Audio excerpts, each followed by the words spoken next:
Hello, everybody, and welcome back to the Popcorn Podcast. I'm Fergus Clark, as you well know, and this here is my good friend Jack Logan. How you doing, Jack? I'm doing pretty well, Mr. Fergus Clark. How are you doing? I'm in a good mood today. No uni today. Good, yes. I've been out for my lunch. I've been out, got some Blu-rays. I'm having a great day. Where did you go for lunch? It doesn't matter. What do you mean? What do you mean it doesn't matter? Doesn't matter.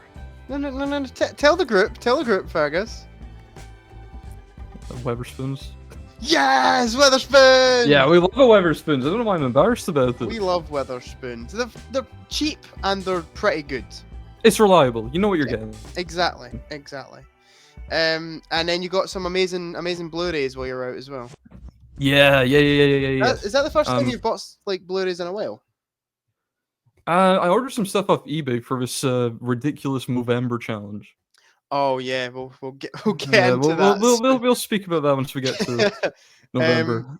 Yeah, it's been a while since recently I've ordered myself a few things, but I went like a good, and you know what I'm like with Blu-rays. I know you love a Blu-ray. I love myself a Blu-ray, but I went a solid month without ordering myself anything. You should be proud of yourself. I was saving some cash money, Wonka, for Christmas time, you know. Sure. But your birthday was recent. Let's everyone give a happy birthday to Jack. Thank you very much. Happy birthday, Jack. Thank you, Fergus. Yes, I've still to do my. I don't know if this will go up before or after my birthday Blu-ray haul video, but I have recorded that. Maybe after, yeah. I've decided it's going to be after. Okay, because I have recorded that video, and it's just to be edited. Sick. So.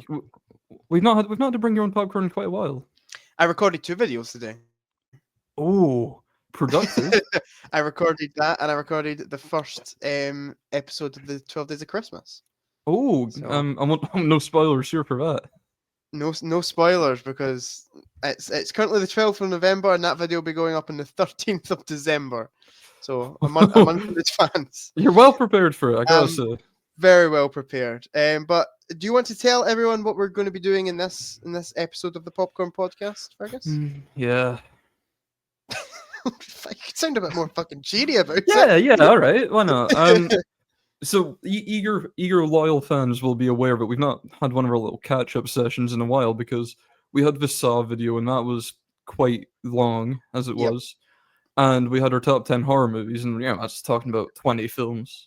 So we're like, we'll give it a miss and we'll just do a really big catch-up episode afterwards. Because Halloween, you only really want to do Halloween content, right? That's what people are pining for. That's what we're craving. Exactly. So that's what we put in. November, fuck all happened in November, really. Except your amazing Movember challenge, Fergus. Uh-oh. Oh, no. Oh, no. Oh, no! We okay? I think we're good. I can see you. You just froze for a bit. Yeah, okay. Just okay. No, I thought you froze, but you just weren't making any movements. No, I'm here. Hello. Yeah, keep waving your arms around. Okay. I guess just take that from exciting Movember challenge then. Okay. What did I say? Something about your. I said there's fuck all happening in November, okay. Right? Yeah, except for your exciting Movember challenge. Say there's fuck all happening in November again. There's fuck all happening in November. Yeah, except for your exciting Movember challenge, Fergus, which we'll get into when we move into the month of November during our There's a lot of adjectives I could call the Movember challenge, and exciting is not amongst them. I've been seeing all your constant 3 stars online. Yeah, it's been a struggle, to be honest. Yeah, but you did tell me before this there are some good films coming up in the Movember. Yeah, challenge. and there's been 1 or 2 alright ones so far. There's one I really liked, and we'll touch on that later. But, sure. Yeah, I mean, I don't know if you want to start or I'll start if you want. I don't mind. I can start. So we're going all the way back to the 2nd of October. First for me, but yeah. Yeah, second for me. I done a little rewatch of a movie in preparation for a very anticipated sequel, which I'll also talk about. Both of us will talk about in this video. Because we both went to see it in the cinema, and we both weren't huge fans on it, personally. I guess we'll just get it out of the way now, yeah. Okay, so I rewatched the first Joker. The first Joker. Really loved the first Joker. Still think it's a pretty fantastic film. I know Fergus. Our first argument of a video. No, I don't mind Joker's view. I think it's solid. It's fine. I don't mind. Yeah, I've got it as a 4.5. I'll be honest, Fergus. It's pushing a 5 stars for me. I think it is a pretty near perfect movie, and five stars. It's better than the King of Comedy, that's for sure. Oh, okay. Now you're the Joker, and better than Taxi Driver. But anyway, right? Okay, hold on a minute. No. In my opinion, it is. I would say it's probably better. Taxi Driver's definitely. They're both close, but I would say Joker's probably better than the films that it took inspiration. I'm just a bit confused about that. That's fair enough. A lot of people would be. Yeah, really love Joker. Think it's a brilliant origin story. Think Joaquin Phoenix maybe plays the best Joker for me. It's close between him and Heath Ledger, but is he the Joker? Oh no, Fergus! Don't remind me. Oh, okay. I'll say it now. I'll tell you my favorite Joker if you want. Go for it. You want to guess? Nicholson? Yeah, Jack Nicholson, big fan. Yeah, he's silly. I like him. He's probably my third favorite. He is really good. Yeah, I love him. But I would say Joaquin Phoenix is my favorite, especially in the first Joker film. We'll get on to Joker 2 later. But yeah, I really love the first Joker film. And one thing that I noticed about it is, even though Arthur Fleck is a really bad guy, and it's very obvious that he's a bad guy, the film does something that you really can't help but feel kind of sorry for him. And it's really well done. And then you've got Murray Franklin, who isn't as nearly a bad a guy as Arthur Fleck is. And you can't help but absolutely despise him throughout the movie. Yeah, I guess because of his status. Yeah, exactly. And the kind of power that he holds. Yeah, I just think it's clever how they managed to make the bad guy you feel for him, and then kind of he's not a good guy, I would say, but just kind of an average Joe kind of celebrity douchebag. They've kind of made him this evil villain, and it's quite clever. I love everything until the last 5 minutes. That scene in the hospital at the end is just what's to really come. Not into that, in my opinion. Yeah. Subtle foreshadowing. Literally, it should have ended with I'm on top of the car, and that should have been it for that film. But yeah, absolutely love Joker. Okay, so the next film after Joker that I watched was one that you actually recommended to me, Fergus. It was a little Fergus recommendation. Oh, I know what this is. Because I had watched The Thing the month before, and I was really into my Carpenter, and you were like, the next one you got to watch is They Live. And I watched They Live, and I thought They Live. This is a bit of a tongue twister. I thought They Live was very, very good.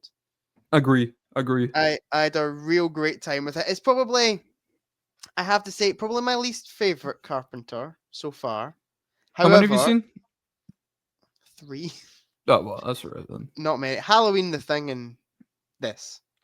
Okay, that's fine. But it's still a really great movie. Like, it's still fantastic. It's definitely probably the strangest of his films I've seen so far. It's a bit movie. odd. Yeah.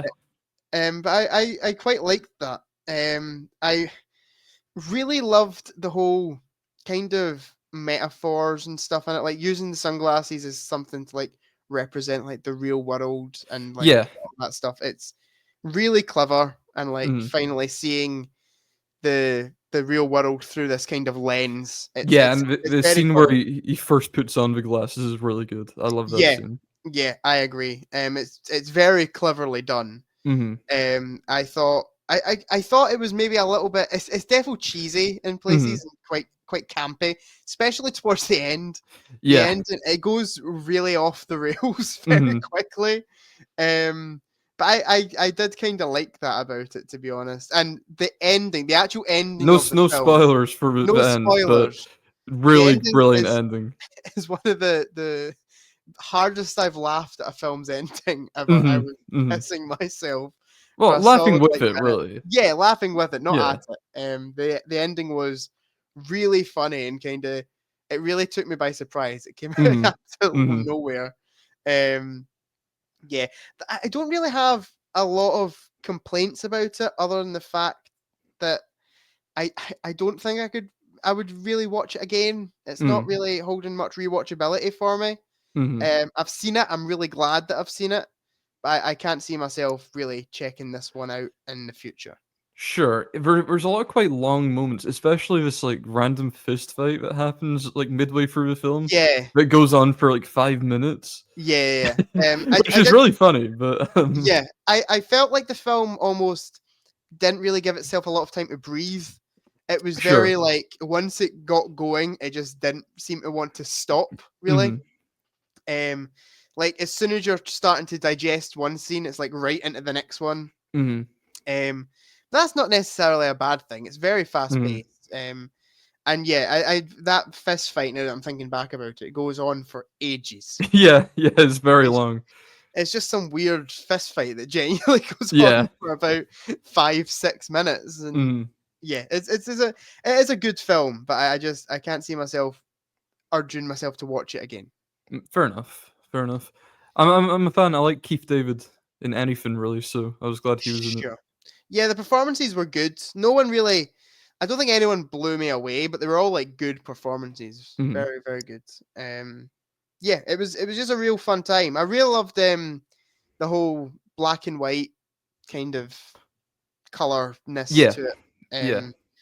The production design's really cool. The design of the aliens are actually quite freaky. I think they Yeah, were agreed. actually quite creepy. And yeah, I just thought it was shot really well. I loved the black and white cinematography on it, and I loved how, again, the black and white kind of represented the real world, and yet the color represented the kind of fake world that they'd Mhm, designed for themselves. It was really cleverly done, mhm. but yeah, I just can't see myself watching again. It was maybe a bit all over the place in terms of pacing, I thought. Sure, sure. Yeah, fair Um, enough. then I rewatched one of your favorite films, Fergus, Ooh, Deadpool and Wolverine. I think we've I spoken about this film before, so Yeah, we've spoken about this film on the channel before, so I'll keep it brief. Still love it. Still think still it's hate it. great. Um, really pushing a 4.5 for me. Gave it a 4 like I did when I came out of cinema, but I enjoyed it a lot more this time than in the cinema. So, okay, Um, I was willing to let the Joker thing slide, but this is really just a bit of a piss take, isn't it? I love Deadpool. I absolutely love it. It's Oh. I a sense that I got from it from the second viewing was it's just a massive love letter to Fox and Fox's superhero franchise that they did. And I think that's really nice now that they've kind of that Marvel's bought them. It's quite a classy thing for Marvel's Disney to do, actually, is to make a love letter to all of Fox's movies after buying them out. I think it's nice, and Oh, that's lovely. That's a heartwarming tale. it's true though. It's true. They could have just completely ignored the whole fact that they've bought them out, but they actually try and do something with it, and I think it's very classy, very Yeah, respectful by that's Disney. nice, I guess. I like Channing Tatum as Gambit. I think he's pretty funny. Sure. Yeah. 'Cause he never got his chance to be Gambit, so I think that was nice. the whole film's pretty funny, Fergus. Really think it's actually quite funny. I love Ryan Reynolds in it. He's great as Deadpool. Hugh, you're doing a Kubrick stare on me. Hugh Jackman is pretty great as Wolverine, in my opinion. Just great cast. I liked Great. Matthew McFadden. Matthew McFadden's very good in it. I will say the story is a bit weak, Mhm, and it's kind of created a story just as an excuse to get all these characters together, and you mhm, definitely feel that. mhm. But other than that, it's pretty flawless entertainment, Fergus. No, it's not. It's It just it, not. it is, It's but not. It's definitely not. Yeah, I absolutely love Deadpool and Wolverine. Give it a 4 stars on my rewatch. Really enjoyed it. I can see if you're not into that kind of humor, you're not going to enjoy it. So I get it. Like, I totally get why you don't like it. I, for one, love Deadpool as a character, and I'm really into the humor of those movies and the self-awareness of those movies, and I had a great time. Oh, I'm glad you enjoy them. I find them insufferable. What about them do you find? I don't know. insufferable? I don't really find them funny, to be honest, Jack. And I think That's fair. out with that, I don't think they're particularly well written films. Yeah, And I think they just kind of use the humor to call that out, and it feels kind of lazy to me. I get that. I do get that. But I don't know. They've got a sense of charm to them, in my opinion. There's before I watched all of the MCU for the first time, and I hadn't seen a lot of superhero films at all. Deadpool was my favorite superhero film for a Really? while. Yeah, big while. So I love it for that reason. I love the character for that reason. I used to have the opinion of all superhero films are the same, and they're just the same, boring. Like, oh, this guy is injected with this radioactive poison and then turns into this superhero and then fights the villain and gets the girl, and that's the end of it. But Deadpool felt different. It felt unique in its storytelling. It felt unique. Isn't that what happens to them, though? Yeah, but it's self-aware. It knows what it's doing. Okay. And that's, you know what I mean, though? Yeah, I get you. I did used to like Deadpool, to be fair, when I was a bit younger. I had some of the comics and such, but yeah, I get it. It's not my cup of tea anymore, but I can understand liking it. Yeah, it knows it's being like every other superhero film and calls itself out. That's what I like about it. And from what you're saying, that's kind of what you don't like about it. Yeah, essentially, yeah. But I don't hate it. I've got it 2 stars. I wouldn't hate it if I rewatched it, but I wouldn't particularly want to. Sure. You've seen all 3, right? Unfortunately, yeah. Do I think Deadpool 2 is the worst one. Okay. And I think the first one's probably the best one. I can take it the most seriously. Which I guess is not really the intention of the sequels, but I'd probably agree. I'd say the first one's the best one. Mhm. Deadpool, Wolverine in the middle, and the second one's the last. But I've got all of them at 4 stars. I really love them all. I think they're all great. Fair enough. Anyway, next up, Okay. I watched Terrifier. Okay, I thought it was gonna be another clown film from this year. Oh no! We'll get to that. Okay. We'll get to that. I watched Terrifier for the first time. It's a hard film to talk about. Because part of me really knew it was pretty shit. I knew what I was watching was pretty terrible. And part of me was like, this is pretty good. And I was really split on it. It has redeeming qualities, to be fair. Yeah. I don't love it, but it's, the gore is fantastic. Yeah, exactly. Like the scene, the upside down scene. When that started happening, I was kind of watching it, being like, "Oh, this is meant to be one of the goriest films of all time." I'm not really seeing that right now. Then that happens, and it is maybe one of the most disgusting scenes I think I've ever seen. Oh, wait for the second one. Oh, great! It makes Saw look like a child's film. Yeah, yeah. It's horrible, but it's kind of fun with it. It knows it's being over the top, and I can kind of get behind that. And it's almost kind of, I want to say, like spitting in the face of kind of the modern slasher film. Yeah. In a way, it's kind of taking the piss with it a bit. But at the same time, I think it is kind of an homage to these kind of like classic slasher films as well. Yeah, exactly. And for $35,000, I think it looks quite good. That effect where they're cutting the woman, the scene, it actually looks pretty good. I think. Yeah, it looks pretty real. And I just think it was a nice modern take on the kind of video nasty kind of concept, like Evil Dead kind of style video nasty. Sure. Yeah. Like if that came out in the 80s, it would have been outright banned. You wouldn't be able to watch Oh this. yeah. Oh yeah. And then it would have became a video nasty. Mm-hmm. I just think it's kind of a homage to that kind of movie, and Sure.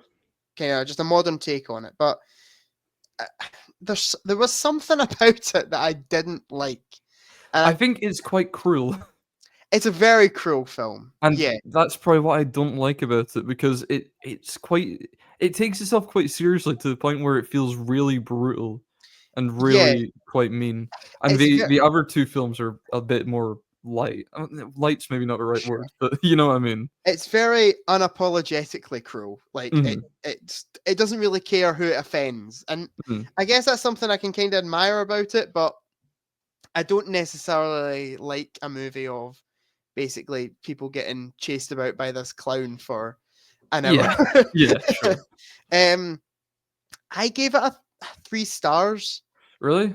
Yeah, I'm really split on it. I was trying to wrestle in my head on, do I like it more than I don't like it, or the other way around.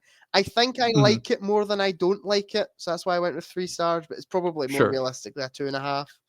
Sure. Yeah, sure. But yeah, I just it's a strange watch. It was a strange watch. Mhm. And I really didn't know what my thoughts. Normally, my reviews on Letterboxd are like essays. Yeah, yeah. I wrote a single paragraph for that one. That was quite small because I had no thoughts on Sure. the movie. Sure, yeah. But yeah, that was my thoughts on Terrifier. And then we moved to another clown movie. Fergus, Is this the one? this is the one. Alright, well, I guess we can both talk about this because I've got this coming up as well, so. Yeah, I went to the cinema to see probably my most anticipated film of the year. Because I was a big fan of the first one, as we spoke about earlier. Joker, folly of shit. Straight to the point. Yeah, it's quite poor, isn't it? It's not very good. Right, I'm gonna try my very best to not get angry. Okay. I'm gonna try and stay composed. Mhm. Because I filmed my my birthday haul earlier, Mhm. and the Joker 2 got brought up briefly in my, Oh. my birthday haul, and I went on a little mini rant about the Oh movie. dear. Oh So dear. I've kind of got that out of my system today already. That's good, that's good. It did feel a bit I've not, sad. so It did, yeah, true. It did feel a bit sad me sitting talking to a camera about Joker 2 for about 5 minutes. But the film was shit. Oh, yeah. Oh, no doubt. But like shit in a way that I've never seen a film be shit before. Yeah, it's interesting. It thinks it's so good. It thinks it's so fantastic. It thinks it's Mhm. been this amazing, big, epic musical courtroom drama, Mhm. and it's just failing at it. And it's so infuriating to watch. If I could sum it up in a word, I think I'd just say undercooked. I think every aspect of the film Yeah. that it really thinks it is quite undercooked. As a courtroom drama, I'm not interested at all in any of the characters, Yeah. bar my guy Gary Puddles, which is quite a good scene Yes. actually. As a musical, it doesn't fully commit to it, to be honest. I'm not really interested in that either. I've never seen a musical be so embarrassed that it's a Yeah, musical before. yeah. It felt every time a song happened, it felt like, oh, this film doesn't want to be a musical at all. They're just doing it for the sake of it. They put no effort into the musical numbers at No, all. absolutely not. But it's interesting though because there are a few that I quite liked. I liked the Build a Mountain sequence. I thought that was pretty good. I It was liked alright. the it had almost a La La Land vibe to that one, I thought. I wouldn't go that far, but it was definitely one of the better songs of the film. I liked the sequence as well that was when he's like mucking about in the court and he's like, "I'm the Joker," and he was like, "Oh shit, oh fuck, oh no!" He like Yep. bangs the judge in the head with the hammer. And I like that scene. It was very well choreographed, but the song is fucking awful. Yep. It's such a strange. I feel like with bad movies, right? Mhm. You don't like them. They're bad films, but you get a sense of they're trying to be good. Yeah. Right. This one almost feels in places that it's not trying to win you over in any way. Mhm.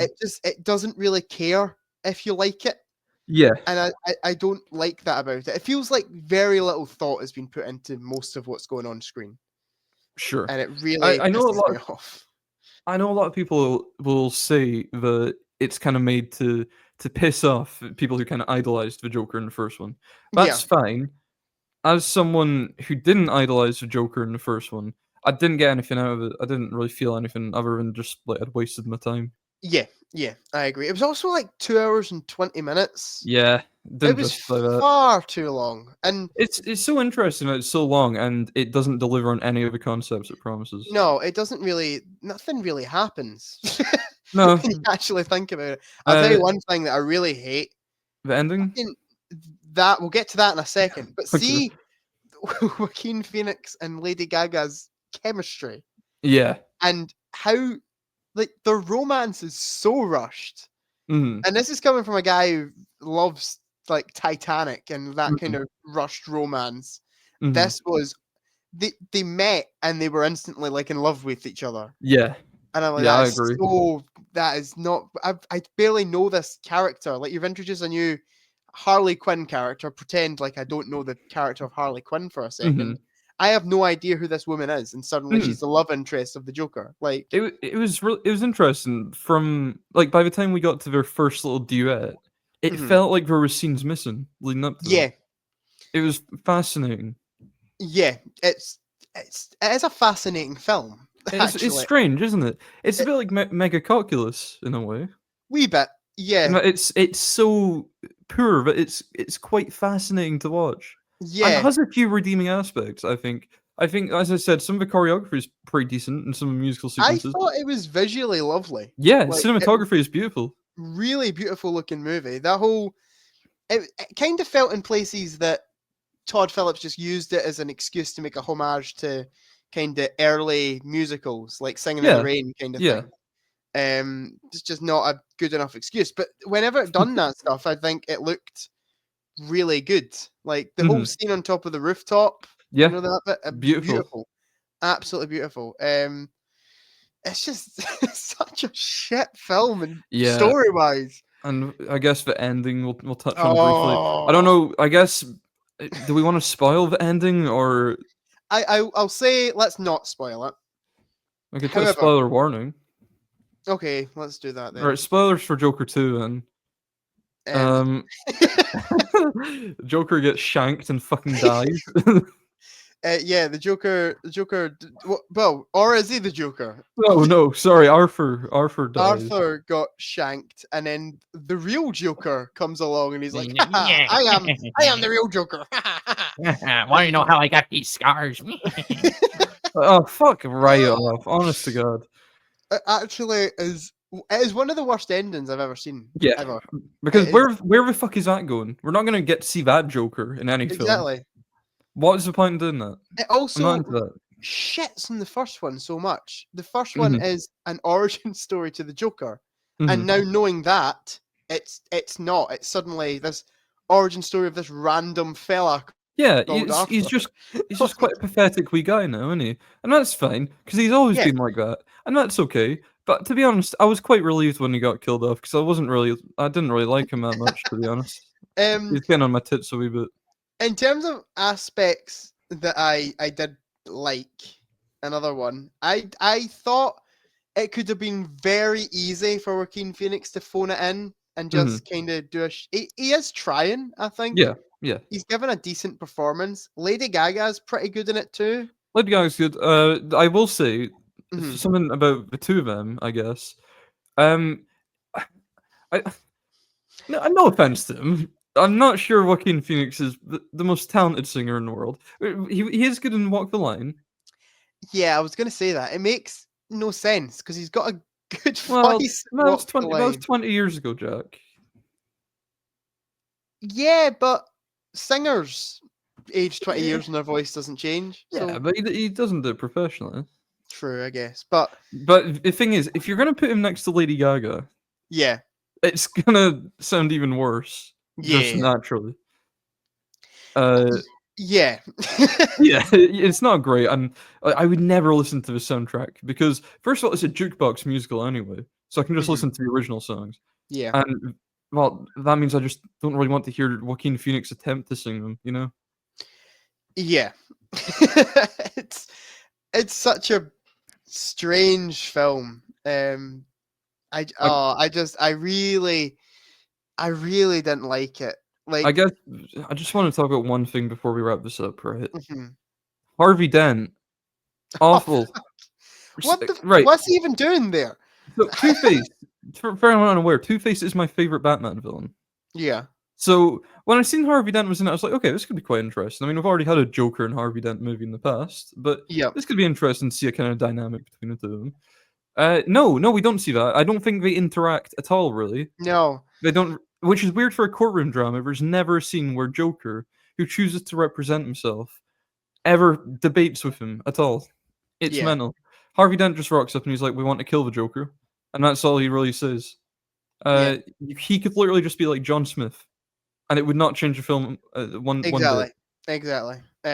They really waste his character in this film. Mhm. They do nothing with it. Mhm. As you said, there are a few sequences in the film that are pretty decent, and I Mhm. think whenever Joker is being Joker, Mhm. it actually turns into a decent film. Yeah, he has a lot of fun in the role. I think Yeah, he's when a good laugh. he's because the full film he's like trying not to embrace his Joker persona. That's like the Mhm. full point of the movie. Mhm. Whenever he's actually embracing his Joker persona, it turns into a good film all of a sudden. Mhm. Yeah.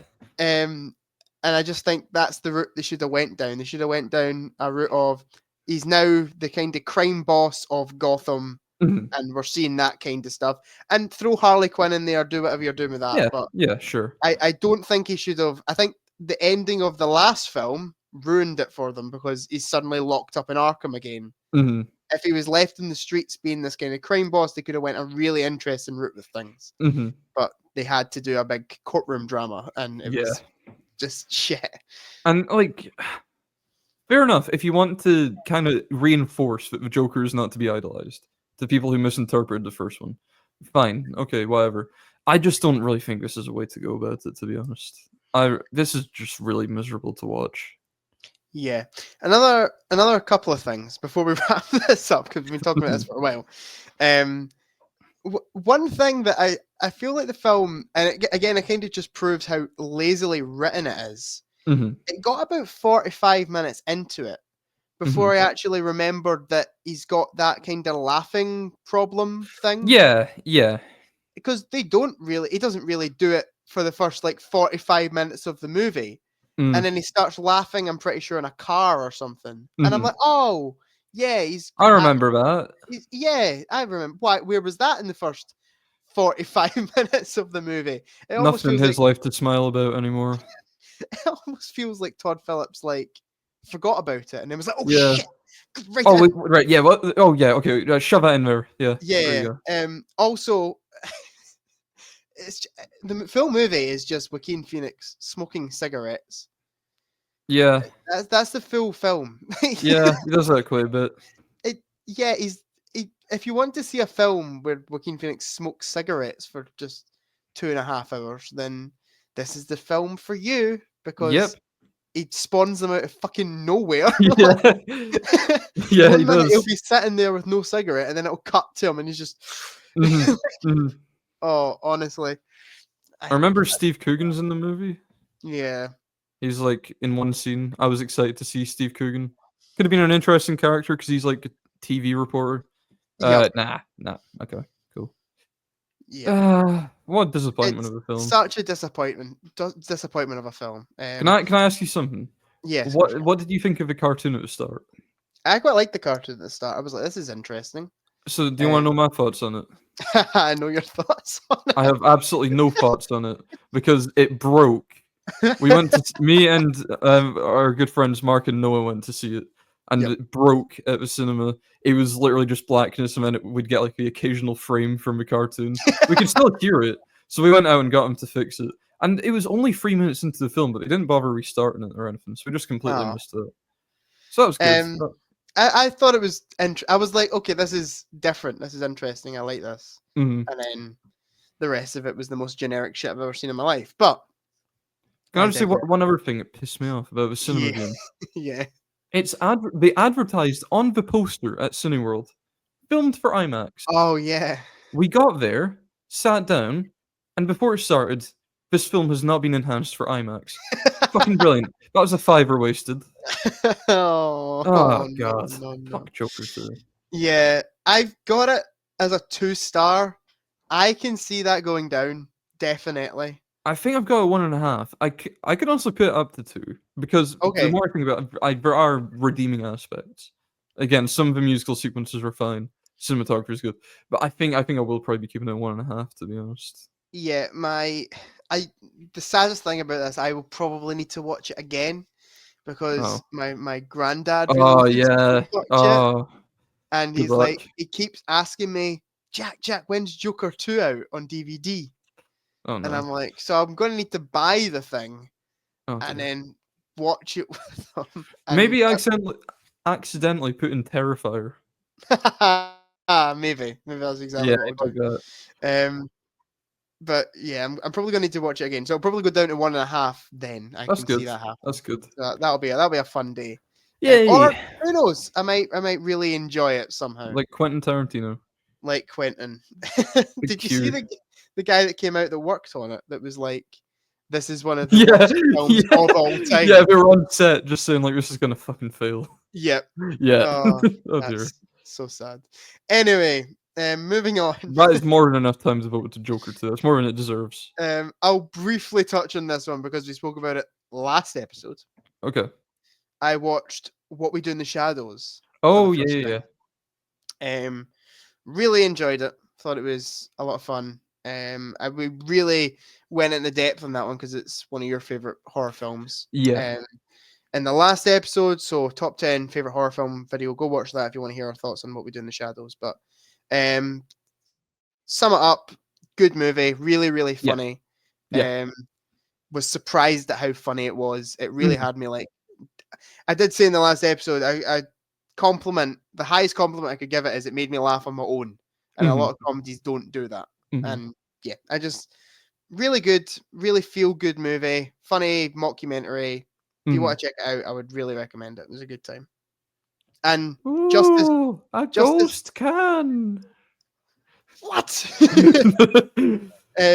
Justice for Peter, my guy. Yeah, love Peter. Love Peter. Didn't deserve it. We can also both discuss this one together. Okay. Because next up we watched Dunkirk in class. Oh yeah. I don't have anything to say about this. I absolutely adored Dunkirk. I thought Dunkirk was a fantastic film. I thought it was alright. It was brilliantly made, clearly made with a lot of passion. Nolan directs it just beautifully. Cinematography is great. Sound design, perfect. I think Nolan just has a real gift for just creating atmosphere, and he does that perfectly in this movie. I also loved how it focused on this kind of just couple of days in World War II rather than like spanning the full of World War II like a lot of war movies do. A load of hard hitting moments, really well done. Yeah, I just thought it was a really excellent film, and anyone that disagrees with that is incorrect. So moving on. Was decent. Yeah, Don't expect to get more than 3 stars if you're going to cast Harry Styles in your movie. I didn't think Harry Styles was that bad. I thought he was quite good in it. I'd look at him and I don't think that's a character. I'm just like, that's Harry Styles. Yeah, I get that. I do get that. But you could argue the same about Lady Gaga. Yeah, but they put a bit of effort into transforming her at least. Yeah, I guess. But I thought he was quite good in it. I thought he's a decent actor. Really looking forward to what they do with him in Marvel. Yeah, I'm sure that will be expanded on. But yeah, I thought it was a really. I actually don't have a lot to say about it myself, but I thought Me it was neither. really great. I thought it was a 4.5 movie. I thought it was okay. What did you give it? 3. 3's shocking, but okay. Nah. Next up, I watched Reanimator. I'm sorry. Reanimator. That's one of my favorites. That is one of your favorites, and this is one that I did like it. I didn't love it. I Okay. thought it was I thought it was a really fun film. It was an absolute cheese fest. It was great. I thought the practical effects in it were really good. Yeah. They're really over the top, really gory, which I really loved. Um, I really loved how gruesome it got. I thought the performances were really good, Yeah. really Yeah. funny actually. Then the ending happens, the last third of the film, and it gets really just uncomfortable to watch for me. Very is. I've seen that really holds it back from being even near a 5 for me. Just Yeah, it's quite uncomfortable to watch. and I was like, this is just grossing. I don't want to watch this anymore. This is grossing me out. And that really just brought it down for me. It just almost came across a bit sadistic. Yeah. Which I wasn't really into. More than any of the gore in the film, the most disturbing part of it for me is when they find like the lock of her hair in his little file. Oh Oh, yeah, that disturbs me more than anything else. I sure. fucking Yeah. hate that guy. I really don't have a lot to say about it other than that. Like, I enjoyed the first 2 acts, and then the third act lost me a bit. I still like the third act, but that's fair enough. I can see your complaint is valid. Thank you. And also, what is with the score? Oh yeah, The it's just exact Psycho. same- Why? What is there a point? I don't to know. that? No, I don't think so. Okay. I think I just quite like the Psycho score. Because I put it in, Hmm. and there's like an opening scene in a hospital, Hmm. and then it goes into the titles, and I was Bum, like, bum, bum, yeah, bum, I was like, bum. what the fuck is going on? Yeah. It's weird, isn't it? Yeah, it was strange, but Mhm. it was a good. I give it 3.5. I give it 3.5. It was a good film. I'll accept that. I love it. I think it's very campy and very cheesy. It definitely is. I And love it. that's One of my favorite scenes is with a ridiculous fake-looking cat. Like it's so obviously fake. Like usually, Yeah. if for like violence against a cat, I'd be like, oh no, I don't want to watch that. But Yeah. because it looks so stupid, it's really funny to watch. Yeah, I agree. Yeah, that's one of the best things about it. I think is how campy it is. Yeah, It yeah, for really sure. is not taking itself seriously at all, and I appreciate when a film can admit that it's not taking itself seriously. But Yeah. just that last third, man, I just wish that was a bit less horrible to watch. That's fair enough. I think it's probably my least favorite part as well, but Sure. I still enjoy it. Yeah. Next up, I rewatched a film that I'm pretty sure will be on your watches as well, because I'm pretty sure you watched Okay. this with Mark. Okay. Tick Tick Boom. Oh, I didn't watch it with Mark, but I did watch it. Yeah. Okay. Love Tick Tick Boom. Thought Tick Tick Boom is fantastic. This was my second time watching it. And yeah, it's a really joyous movie, really fun, and then it just turns into this kind of tragic, bittersweet just ending. And I think it's a really beautiful story of this man's life and how far you'll go for kind of to chase your dreams almost. And yeah, I just think it's a really powerful movie, really sad film, and I think it's just really good. What's your thoughts on it, Fergus? I liked it. Cool. Any more thoughts? Yeah, no, I did enjoy it. I thought the musical numbers were all pretty decent. Yeah. I enjoyed all of them. Is Lin-Manuel Miranda? He directed it, right? Yeah. Direction's not too bad, but yeah, the songs are. I'm assuming he composed the songs. So no, so the songs are all written by Jonathan Larson. Oh, Jonathan Larson. Oh, yeah, because it's based on the show he done. Right. Yeah. Okay, that makes more sense. Yeah, I enjoyed the film. I thought Andrew Garfield was brilliant. Yeah, I honestly kind of think he should have got the Oscar.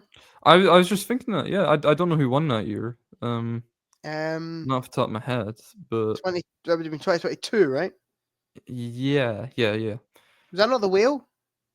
No, because Tick Tick Boom came out in 2021, so Yeah, it's 2022 Oscars. Okay. Oscar Best Actor. Hold on. Let's see. It was Will Smith. Okay, so Andrew Garfield should have won for Tick Tick Boom. Fucking hell, Get Will my Smith! wife's name out Oh no! fucking Oh mouth. no! Oh dear. Yeah, that was that year. GI Jane incident. Oh god. Yeah, Andrew Garfield would never do that though. No, he's a really nice guy apparently. Yeah. You'd I really have have to take him after him to do I that. have seen King Richard. Will Smith is very, very good in it, but Andrew Garfield should have won that year, in my opinion. Yeah, He is yeah. fantastic in Tick Tick Boom. Agreed. Yeah, that's basically my thoughts. I thought it was good. I Yeah. enjoyed it. I also watched it with my parents, Mhm. and my dad absolutely loved it, which was That's good. which was That's nice. good. And I always like it when Dad likes a film, because if he doesn't like it, I then get, "What did you make me to watch that for? That was a load of Oh, shit." dear. And I'm like, okay. Next up was another little rewatch. I rewatched with my friend Melissa, because we're watching all of the Tarantino films. Mhm.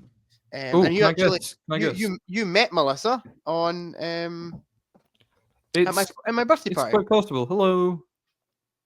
What? Just sing hello to Melissa. Oh, hello, Melissa. If she's definitely not watching No, this. Oh, can I guess the film? Yeah, if you want. Okay. So Tarantino, right? Yep. It's not Pulp Fiction. Could it be Jackie Brown? It is Jackie Brown. Jackie Brown, nice.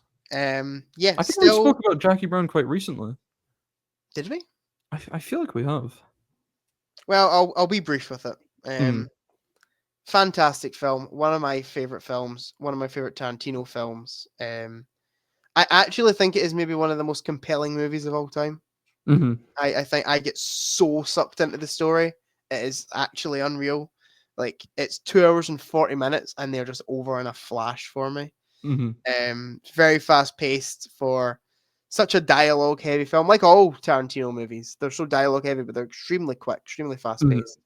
And the dialogue is just great. And I just love the way the story's told. I think the whole money exchange scene, how you see it from like loads of different characters' perspectives, Yeah. it's just so well done. And it's also got that lovely, dark, twisted sense of humor that's throughout a lot of Tarantino's filmography. Especially when Lewis shoots the girl in the parking lot. Yeah. That's pretty good. Like, that shouldn't be funny, and yet it is hilarious. And then the exchange that he has with Samuel Jackson's character in the car afterwards, where he's like, I shot her. I shot her. And he's like, you fucking shot her. De Niro's brilliant. Oh, De Niro's so good in it. And another person who's really good in it, Michael Keaton's really good in it. Yeah. And I don't remember him that much, but he was like the detective, right? Yeah, both of them go really overlooked in it. I think a lot of people praise Pam Grier, Robert Forster, Sam Jackson, and it's rightly deserved. They're all excellent in it. But De Niro actually maybe gives my favorite performance of the film. Yeah, he's brilliant. He's really good. Also, some of the best music in a movie ever. Yeah, the soundtrack is excellent. Yeah, it's just such a fantastic film. I've got it as a 5 stars. Can't ever see that going down. Just absolutely love it. Fair enough. Yeah. And then I'm looking at the comments of my Letterboxd review, and Holly has commented, Quentin Tarantino or Mark? Let's skip that question, please. Yeah. So Fergus, Quentin Tarantino or Mark? Choose. No, skip, pass. No, choose Mark. Fuck. Yeah, I agree. It'd be, to be fair, a compelling argument for Quentin Tarantino if he would make that fucking movie. Yeah, that's true. What is he doing? I'd just kind of probably sitting with his dick in his hand watching Joker 2. Yeah, probably. Next up, I watched Mad Max 2. Oh, I thought you were going to say Fury Road. No, I've not watched Fury Road yet. Or Mad Max 3. Which I know you're a big Mad Max 3 fan. Love Mad Max 3. Love it to bit.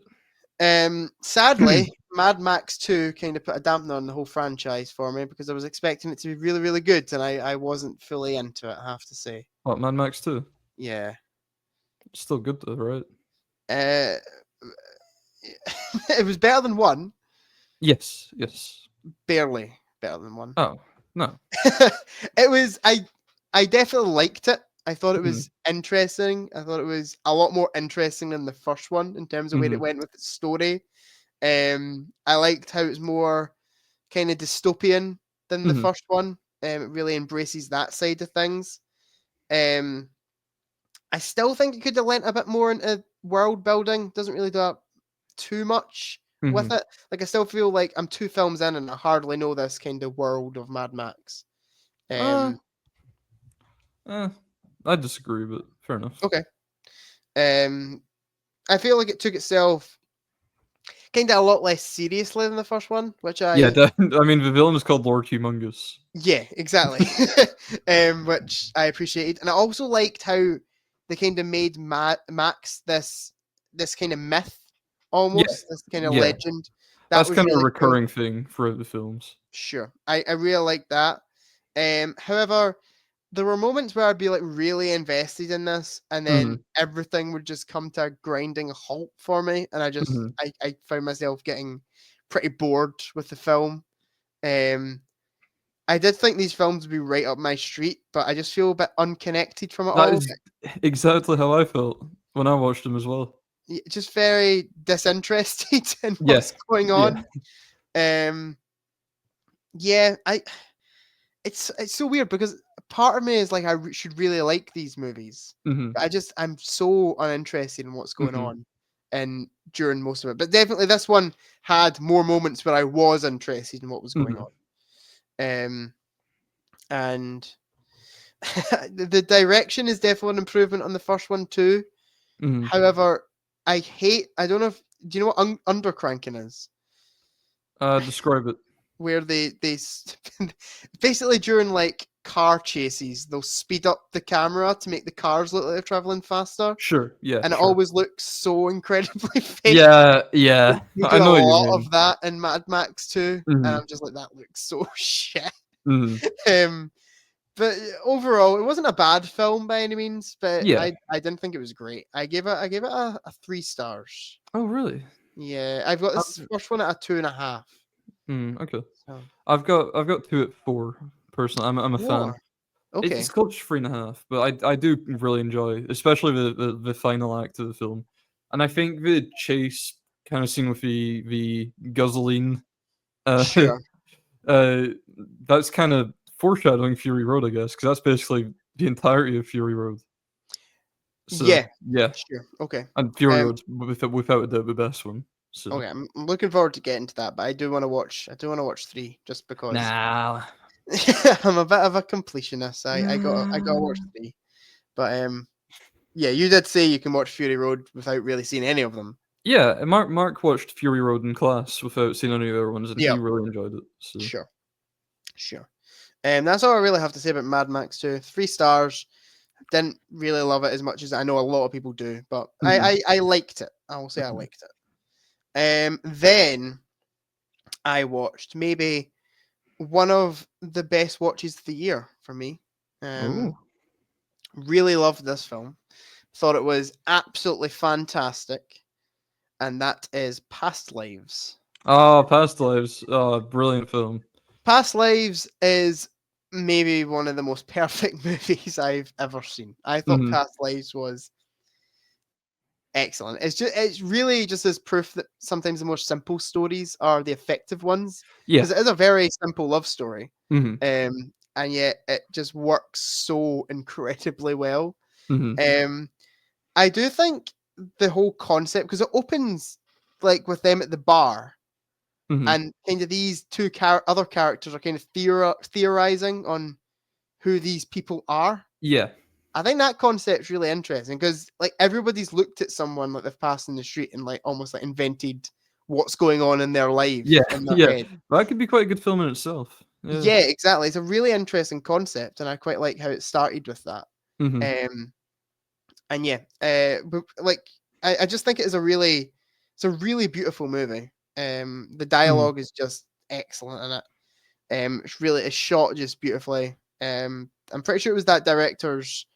I can't remember her name. Is it Celine Song? Uh, Celine Song. Sling Song, yeah. Her first film, I'm pretty sure, Yeah, I believe so. and it is just so fantastic. It looks amazing. Like Mhm. she's obviously got a knack for it because it just looks incredible. Mm-hmm. Looking forward to seeing what she does in the future. Mm-hmm. But I would honestly say it's became one of my favorite films ever. Really? Yep, I really want to rewatch it so badly. I just want to watch it with Yeah. somebody who hasn't seen it. It's one of my favorites from last year. Probably top 3. Sure, I think it is. I don't know if it's became my number 1 from 2023. But it's defo up there for me. It's probably, if it's not my number 1, it's my number 2 for sure. Mm-hmm. I just think it is a really beautiful movie. And yeah, I really want to watch it with someone who hasn't seen it because I'm itching to watch it again. Fair enough. Yeah, I watched it with my parents for the third time. My mum really liked it. My dad fell asleep a couple times, but that's typical. Sure. He does that in his favorite films. So I watched it with my dad, and my dad also loved it. He thought it was fantastic. I've got in terms of my 2023 ranking, I've got Oppenheimer at top, and then I've got Past Lives. I think really I'd only put like Anatomy of a Fall and Killers of a Flower Moon above it. Okay, but I would honestly say, like, it is definitely Oppenheimer and Past Lives have entered like my top 50 favorite films of all time. 2023 was a good year for movie. Brilliant film. Brilliant year for film. Yeah. Yeah. Better than this year. Better than this year. Yes, I would agree. Then I watched, and why do I feel like I've spoken about this in the channel already? I watched The Sixth Sense. I think I might have touched on it last week, but I don't think we really went in depth on it. Okay. I watched The Sixth Sense for the first time. Really, really, really enjoyed it. Thought it was fantastic. Maybe you had it for an honorable mention last week. Perhaps. Maybe did it? I don't think it got my top 10. Surely not. No, I don't think so. No. Maybe I was just having a strange week last week, and it was like number 3, The Sixth Sense. I'd hope not. Yeah, really loved The Sixth Sense. It was my first time watching it, despite knowing the plot twist for ages. Like, I've known the plot twist for so many years because I told my granddad once that I was going to watch The Sixth Sense, and he was like, "Oh, that's the movie where," and then just spoiled the full film. That was. Thank you for that. That's a nice thing to do.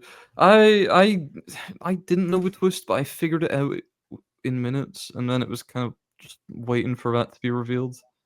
And it was I liked the film, but it was a long build up to that. I'll tell you what it is. I don't think we have spoken about this in the channel. I think we spoke about this in real life. Probably, but I feel like we've sat down here and spoken about it. Maybe.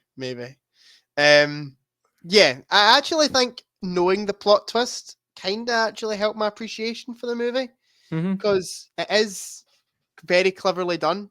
It really uses the whole, like, how audiences make assumptions on what's happened when the camera's not been filming certain scenes. Yeah, like there's a bit where the kid character, I can't remember his name, but he walks into a room.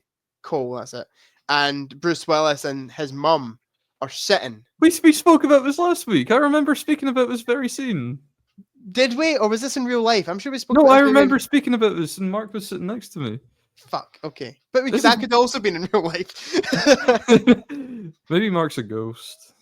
Maybe Mark is a ghost. But yeah, I just liked how you assumed that you assumed that those two characters had a conversation before Cold entered the room, and they obviously hadn't because of the twist in the film. Yeah, very cleverly done. Easily my favorite Shyamalan movie that I've seen. Same. Yeah, I don't think it's hard. 4. I've seen 4 and I liked The Sixth Sense. I've seen 1, 2, 3, 4. I've seen 4, and I liked The Sixth Sense. Brilliant. I don't mind Split. I don't mind Split. I've heard good things about Split. You gotta watch Trap. Yeah. Nope. Okay. Yeah, Sixth Sense, really excellent film in my opinion. I give it a 4.5. I like it. Yep. All right, moving on.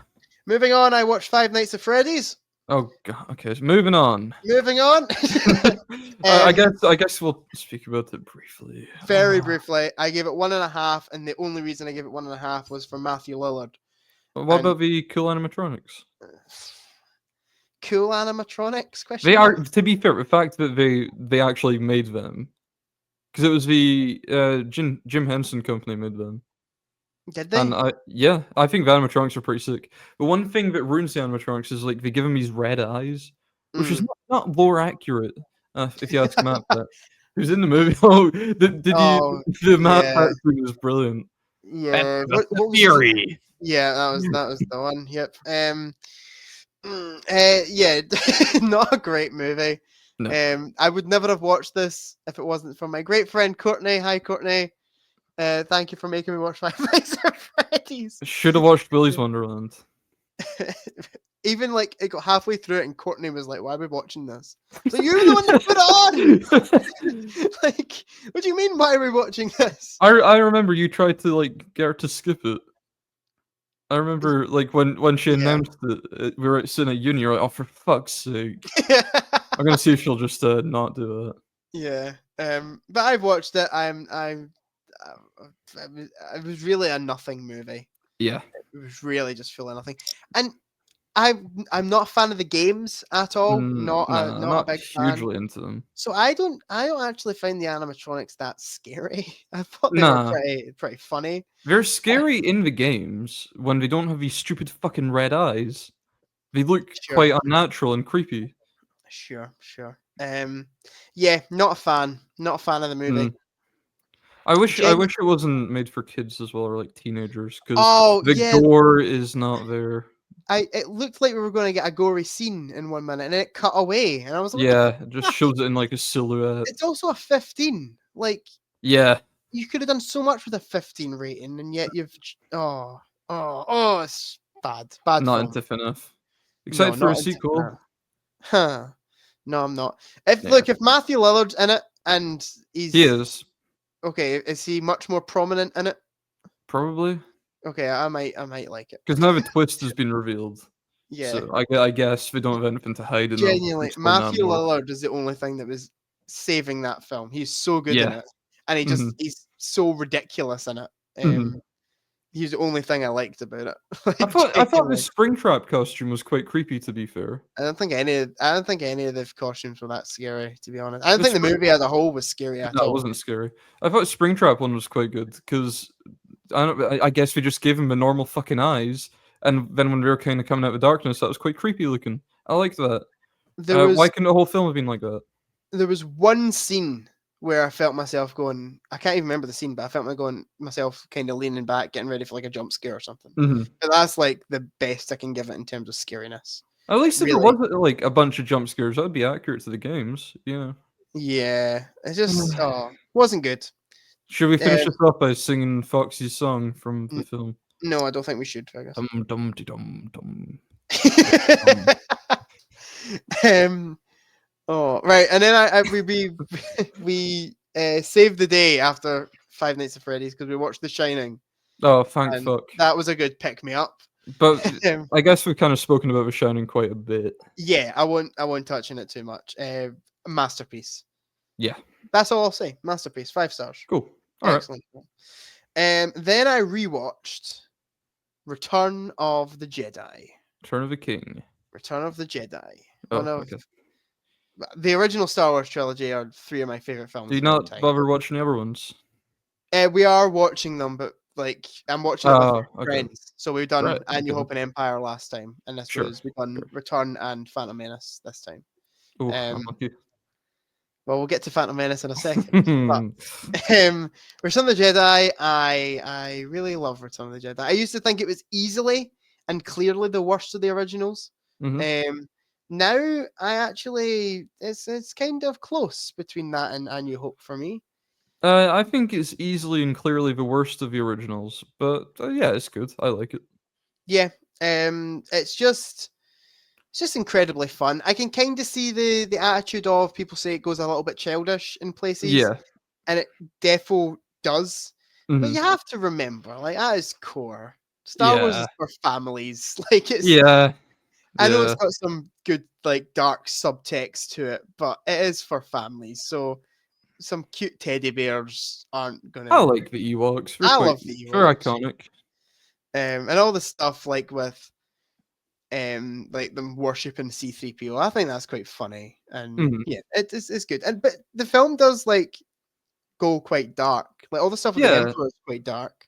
Yeah, and my favorite part of the film is probably the opening stuff with Jabba the Hutt, and I guess that's Yeah, kind of dark as well. yeah, So yeah, true. Yeah, I really love it. The original Star Wars trilogy is my favorite trilogy of all time. I think it's all three of them are just timeless movies. Um, yeah, just think it's absolutely perfect, and that's kind of all I really have to say about that. I think it's. I fair enough. I will say, and it is kind of an inconsistency with Star Wars that I can kind of look over a bit. Mhm. The whole like, what actually constitutes turning to the dark side? Because Like, I don't know, being a bit like, mean. yeah, it's because this film's like the Emperor's kind of like, oh, strike me down, and you will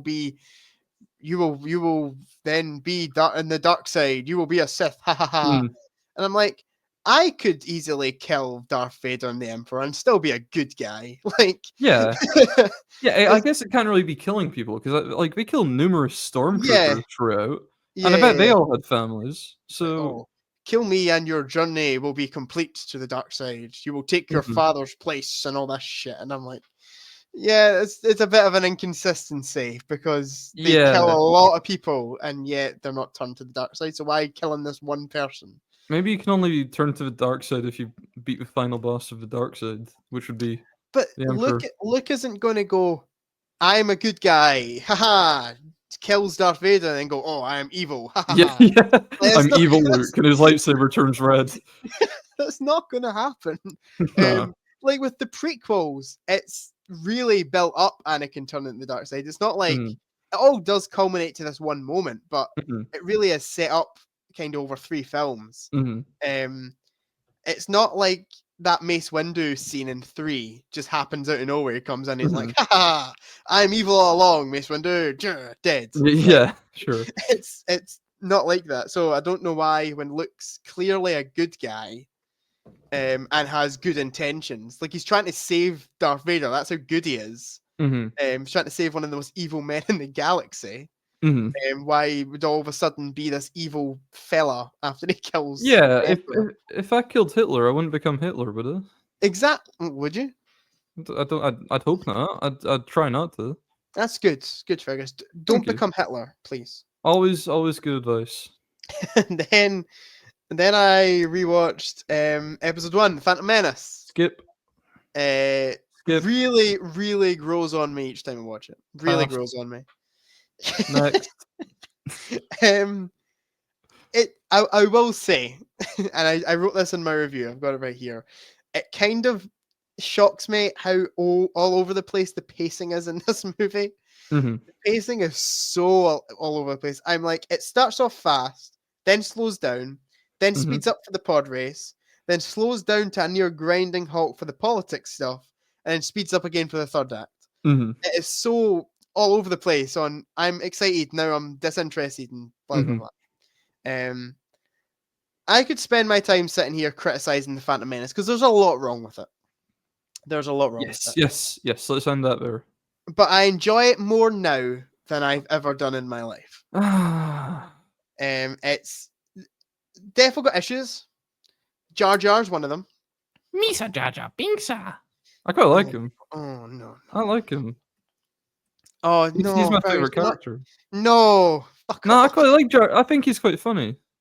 Oh, right, I think he okay. adds quite a bit. Jar Jar for one. Jar Jar's the key to all this. Have you seen George Misa Lucas? Jaja Pinksa. Have you seen that where he's like looking at a whiteboard and George Lucas just goes, "Jar Jar's the key to all of this." It's so true. Yeah. Anyway, the politics stuff I'm not into at all. All that stuff's pretty boring. Misa Nosa likes a politics. Oh, the CGI is pretty shit in it. Yeah. The performances are quite inconsistent in it. Mhm. However, And it all amounts to a pile of shit. There's a lot of good Next aspects that go movie. really overlooked in this movie. A lot of good aspects. The opening is awesome. I think it's excellent. Really just grabs your attention. Pod race is fantastic. One of the most exciting scenes in all of Star Wars, in my opinion. I think it is so good. The Darth Maul, Qui-Gon, Obi-Wan fight. Come on, fair. Even you can admit. Come on. Admit It's what? It's so cool. I like so Jar epic. Jar. No. Misa Jar Jar Binks. Fergus, you're going to drive me insane. That's kind of the idea. Oh, the lightsaber fight between Qui-Gon, Obi-Wan, and Darth Maul is one of my favorite lightsaber fights. It's so cool. The soundtrack is so fantastic during that bit. Are you actually shitting on that scene? It's okay. Fucking hell, man. Whenever the film's like practical effects, I think it looked really good.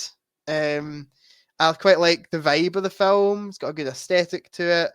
It's definitely got bad bits in it, and I quite enjoy shitting on it if I'm in the right mood. But I like it more now than I've ever done in my life. Can I just ask something about the prequels? Yeah. Because I think you'll know. Which one's the one where you can see the little ET guys fucking about? That's this one, Phantom Menace. Okay, that's a redeeming aspect. Sure, that's pretty funny. I like that. It's like in A New Hope when you see the stormtrooper hit his head on the door. Have you ever seen that bit before? I think so, yeah. You know, he walks, and then George Lucas went back and added in a sound effect because people were noticing it. Did he? So you just hear dunk, and then you see his head. But yeah, a lot of good aspects in Phantom Menace that I think really go. Jar Jar Binks. Okay, I'm going to start speeding through some of these because I'm taking up a lot of time. I rewatched The Karate Kid. Favorite film of all time. Next, good movie. Rewatched Sing Street. Fantastic film, absolutely. Is that Lin-Manuel Miranda as well? No, that is what's his name? John Carney done Sing Street. Okay. Also done Don't know what I was thinking of then. Once and is it Begin Again? Is that the name of it? Sure. Yeah, Begin Again. The one with Mark Ruffalo is in it. Okay. Anyway, I'll take your word for it. Sing Street is fantastic. Absolutely love it. One of my favorite films of all time. Yeah, just kind of everything about it I love. And it will be upcoming for you, Fergus, because it is in Jack's January challenge, which I know you're participating. Shut up, man. I don't know if I can do it, Jack. You can. Come on. I'll do some of it. If you do one for February, I'll do it. I'm not doing one for February. Why? Can't be fucked. I thought this was the agreement. I thought I was just joking about it. Oh, Fergus, you're a loser, man. Damn. All right. You gotta do it. I'll do my best. You gotta watch all the ones in January too. No promises, but I'll do my best. Okay. I'll at least do the first watches. Okay, I'll take as many of them as I can. I'll take that. Then I rewatched Karate Kid Part 2. Still think it is one of my favorite sequels. And I see you're wearing the Cobra Kai shirt today, or it could just be a normal snake. No, it's Cobra Kai. No, it's Cobra Kai. Yeah, sure enough. Yeah, really love Karate Kid Part 2. Really underrated movie in my opinion. Fantastic. Then I watched Inside Out 2 for the first time. I was at a kids camp, being a leader, being a helpful guy. You weren't just like hanging about. You're actually no, I wasn't just hanging. That would be really weird. Yeah, it would be. And we started watching it there. Mm-hmm. And it got about an hour into it, and then we had to leave, sadly. Uh-huh. So I went home and watched the end of it. And I thought it was actually really, really good. I enjoyed Inside Out too. Hey Jack, did you have mixed feelings on it?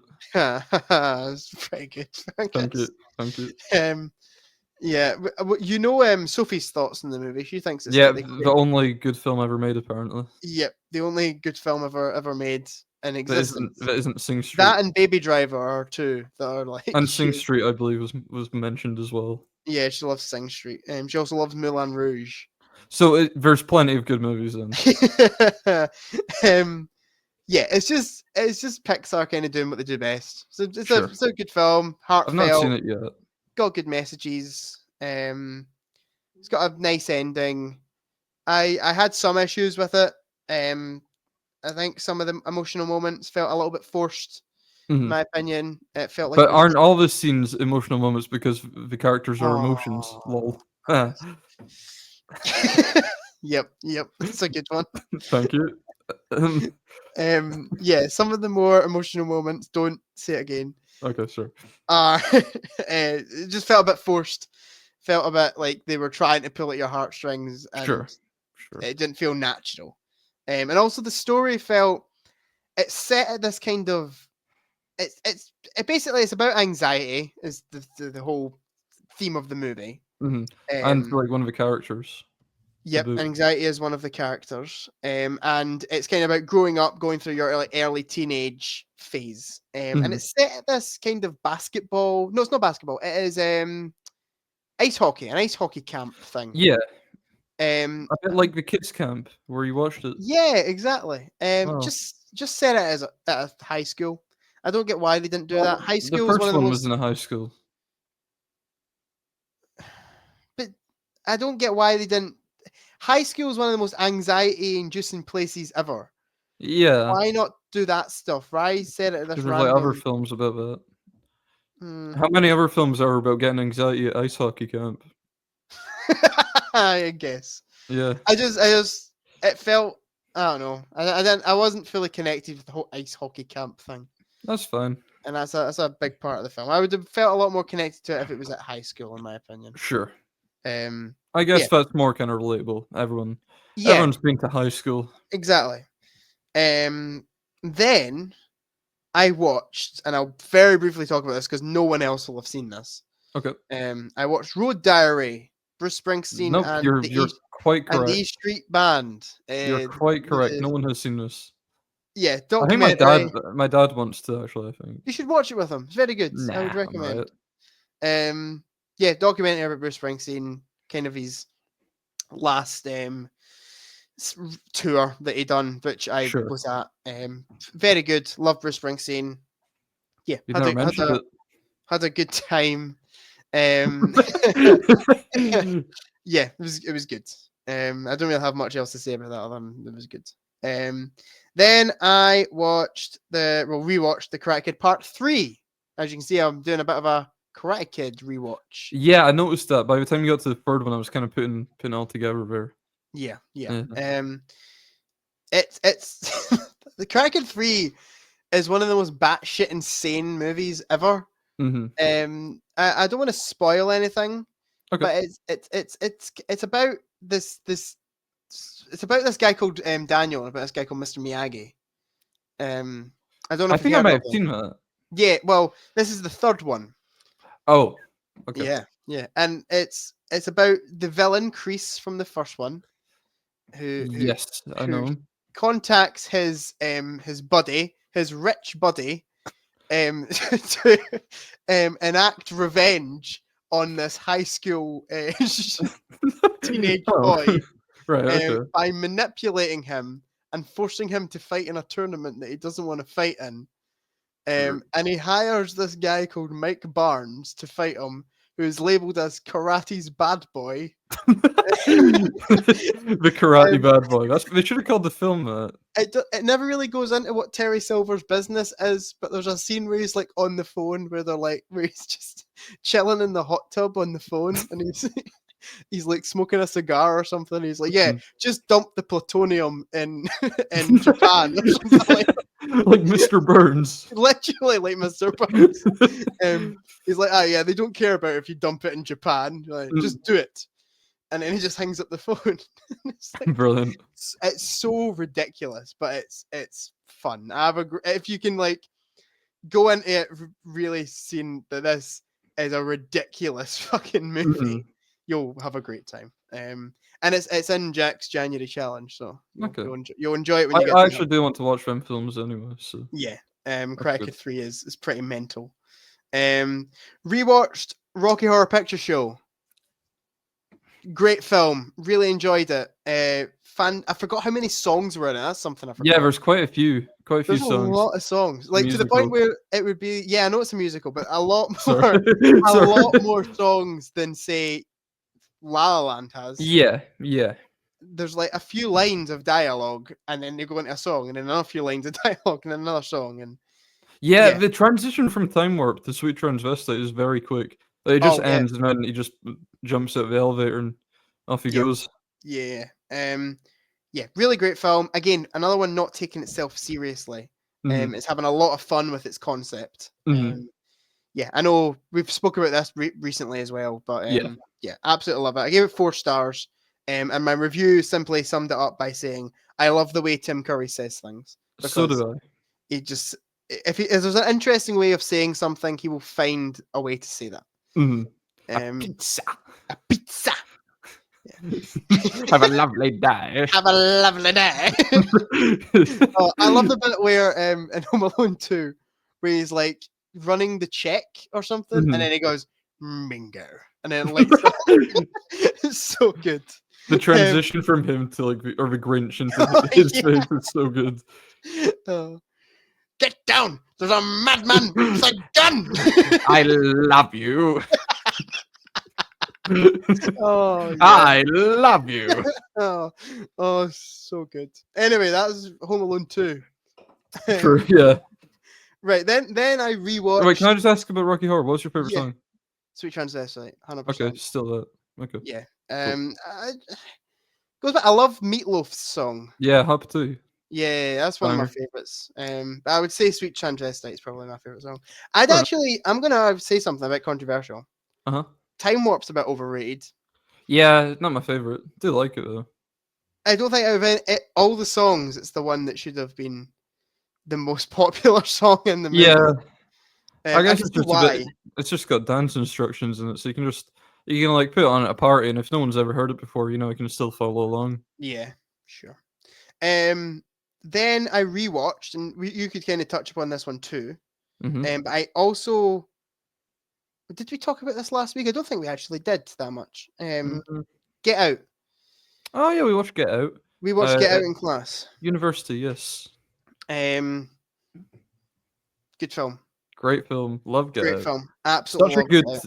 Such a good debut for Jordan Peele as well. Yeah. I know Yeah. you don't love Nope, and I know you've not seen Us. Yep. But I love all those films. I think Get Out's his best one though. Get Out is just excellent. Mhm. Did you see my review for Get Out? I thought I was being very funny. Nope. I wish this film came out after Black Panther, just so the dad could have said, I saw Black Panther like 5 times in cinema. Yeah, he would as well. Yeah. Yeah, very clever film. I think the dad is the kind of guy that would like Get Out. To be fair, or Yeah. he would say he did at least. Yeah. Oh, I loved Get Out. I thought Get Out should have won Best Picture. yeah, he would say that. Yeah, very clever movie. Mhm. You actually told me a few things which I didn't notice, like the whole Yeah. the whole cereal thing. I didn't know. Yeah, she separates the colors from the white milk. Yeah. Yeah, there's a lot of stuff like that. Some of it's subtle, Yeah. some of it's not, but it's quite fun to pick up on. Yeah, it's a clever movie. Very clever Mhm. movie. I give it 4.5. I won't go into too much detail on it. No, it's really there's a lot of symbolism. Again, some of it's quite on the nose, but Yeah. it's just kind of fun to pick up and all that. And yeah, I'm a big fan. It was Yeah. one of the first horror films I really watched as well, so it really got me into the genre. Yeah. Then I watched, and I'm taking up a lot of time, so I'm trying It's to speed okay. through these. This is maybe the last one I'll actually touch a lot on. Mhm. Climax, because I feel like I need Climax. a lot of time to speak about Climax. Mhm. Climax was one of the hardest watches I think in Yeah. my entire life, Yeah. but I enjoyed every second of it. I thought it was an excellent movie. It's really stressful. It's Oh. in the second half. One of the most stressful movies I've ever watched in my Mhm. life, for sure. The like paranoia of it all is Mhm. just insane. Mhm. I actually described it because I was talking to Sophie about it. It's Mhm. actually, when you think about it, just a big anti-drug movie. Yeah, basically, yeah. Kind of in a similar vein to like Requiem for a Dream. Mhm. Its message is don't take LSD. Yeah, pretty much, yeah. It's some of the stuff that people do to other people in this movie is Oh, horrible. brutal. The scene where the girl gets kicked in the tummy. It's yeah. really brutal. And then I'm kind of she- laughing because I used the word tummy. I feel like a 5-year-old. yeah, in the stomach. Yeah, in the stomach. Yeah. Yeah, and then I'm pretty sure she starts cutting it herself, and maybe Yeah. even, does she stab her stomach? Does she do that? I think she slits her wrists. Slits her wrist. Mhm. Yeah, it's horrible. It really Mhm. is horrible. And also maybe some of the best cinematography I've ever seen in my Oh, life. it's beautiful. Yeah. The final take of the film, which is I googled 42 minutes long, Yeah. is insane. Mhm. Is so well done. Mhm. And no, I don't think there's even like secret cuts. I think it is Mhm. genuinely 42 minutes long without it. Like it's not just like Birdman is like the full film's meant to look like one take, but there's secret little cuts in it. Yeah, and they do have Whereas, like rope and stuff where it goes into yeah, like the back of someone's jacket or exactly. something like that. I believe that this is a 42-minute take with 0 cuts. Yeah, it definitely feels like it. And it is so cleverly done. There's always something going on in the frame that you can watch. Mhm. It's a very vibrant movie, very colorful film. I know, Mhm. is it Gaspar Noé? Is that how you pronounce his Yeah, I name? believe so. He likes his colors. I'm Mhm. pretty sure he likes Yeah. colorful films. The dance sequences are excellent. Yeah. Absolutely fantastic. Really well choreographed, really well shot, just brilliant. Mhm. And yeah, I just found the film really, really great. Yeah. And the performances as well, fantastic, absolutely Mhm. fantastic I think performances. there's a really distressing scene. I don't want to spoil it at all, Yeah, but the scene where the lights go out just because of kind of yeah, the reason why that happens, it really is quite distressing, I think. yeah, And what happens as a result of that as well, I suppose. yeah. It's dark, Mhm. definitely. It's dark. I love how, like so much of it's going on in the background as well. Like when they put on the like Tainted Love song, it's all just Yeah, happening in the background. You can kind of just hear them like getting their radio out or whatever and putting it on. yeah. I It's love that. it's clever. Do you know it was filmed with a script of only 5 pages? Do you know that? Seems about right. Yeah. Probably just told them like, yeah, just fuck about and we'll just film that. Yeah. And I wrote that as one of my. It's not necessarily a complaint. It Mhm. felt very improvised. Yeah.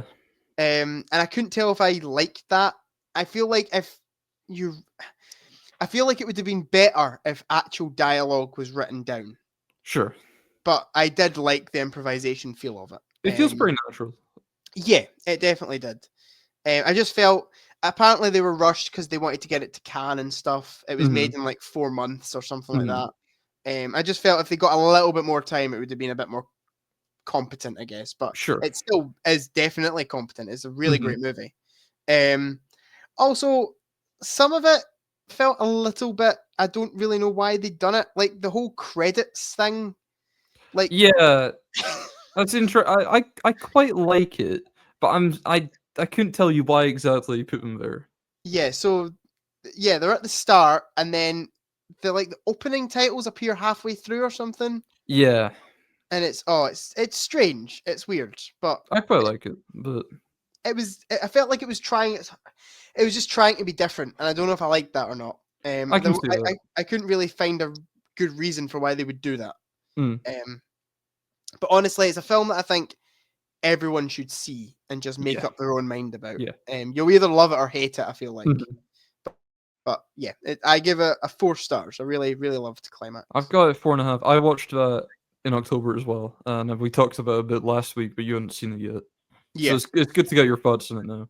yeah, it's a fantastic movie. Really, Mhm. I wrote in my review that I don't think I could ever watch it again. Mhm. Kind of itching to watch it again. I'm not Me gonna too. lie. Me too. After I watched it, I was like, I'm never going to be able to put myself through that again. That was horrible. And now I'm Mhm. like, I kind of want to watch somebody else's reaction to this movie Mhm. while I'm sitting there. So I might watch it again soon, but we'll see. Then for my Halloween watch, Mhm. I know I said I was going to watch The Lighthouse, which I didn't end up doing. Yep, I noticed Um, that. I I watched something. I needed something light-hearted, but I still wanted to be Halloween. Mhm. Because I wasn't in the mood after Climax for The Lighthouse. Mhm. I watched Scary Movie. Well, rewatched Scary Movie. Ooh, to prepare for the sixth one. Yeah, actually, I'm going to try and watch them all because Good I luck. I remember liking the franchise as a kid. That was probably because I was a kid. Rewatched Scary Movie. There was a time where it genuinely maybe was one of my favorite comedy films. Oh, Now it's not. It definitely no, is.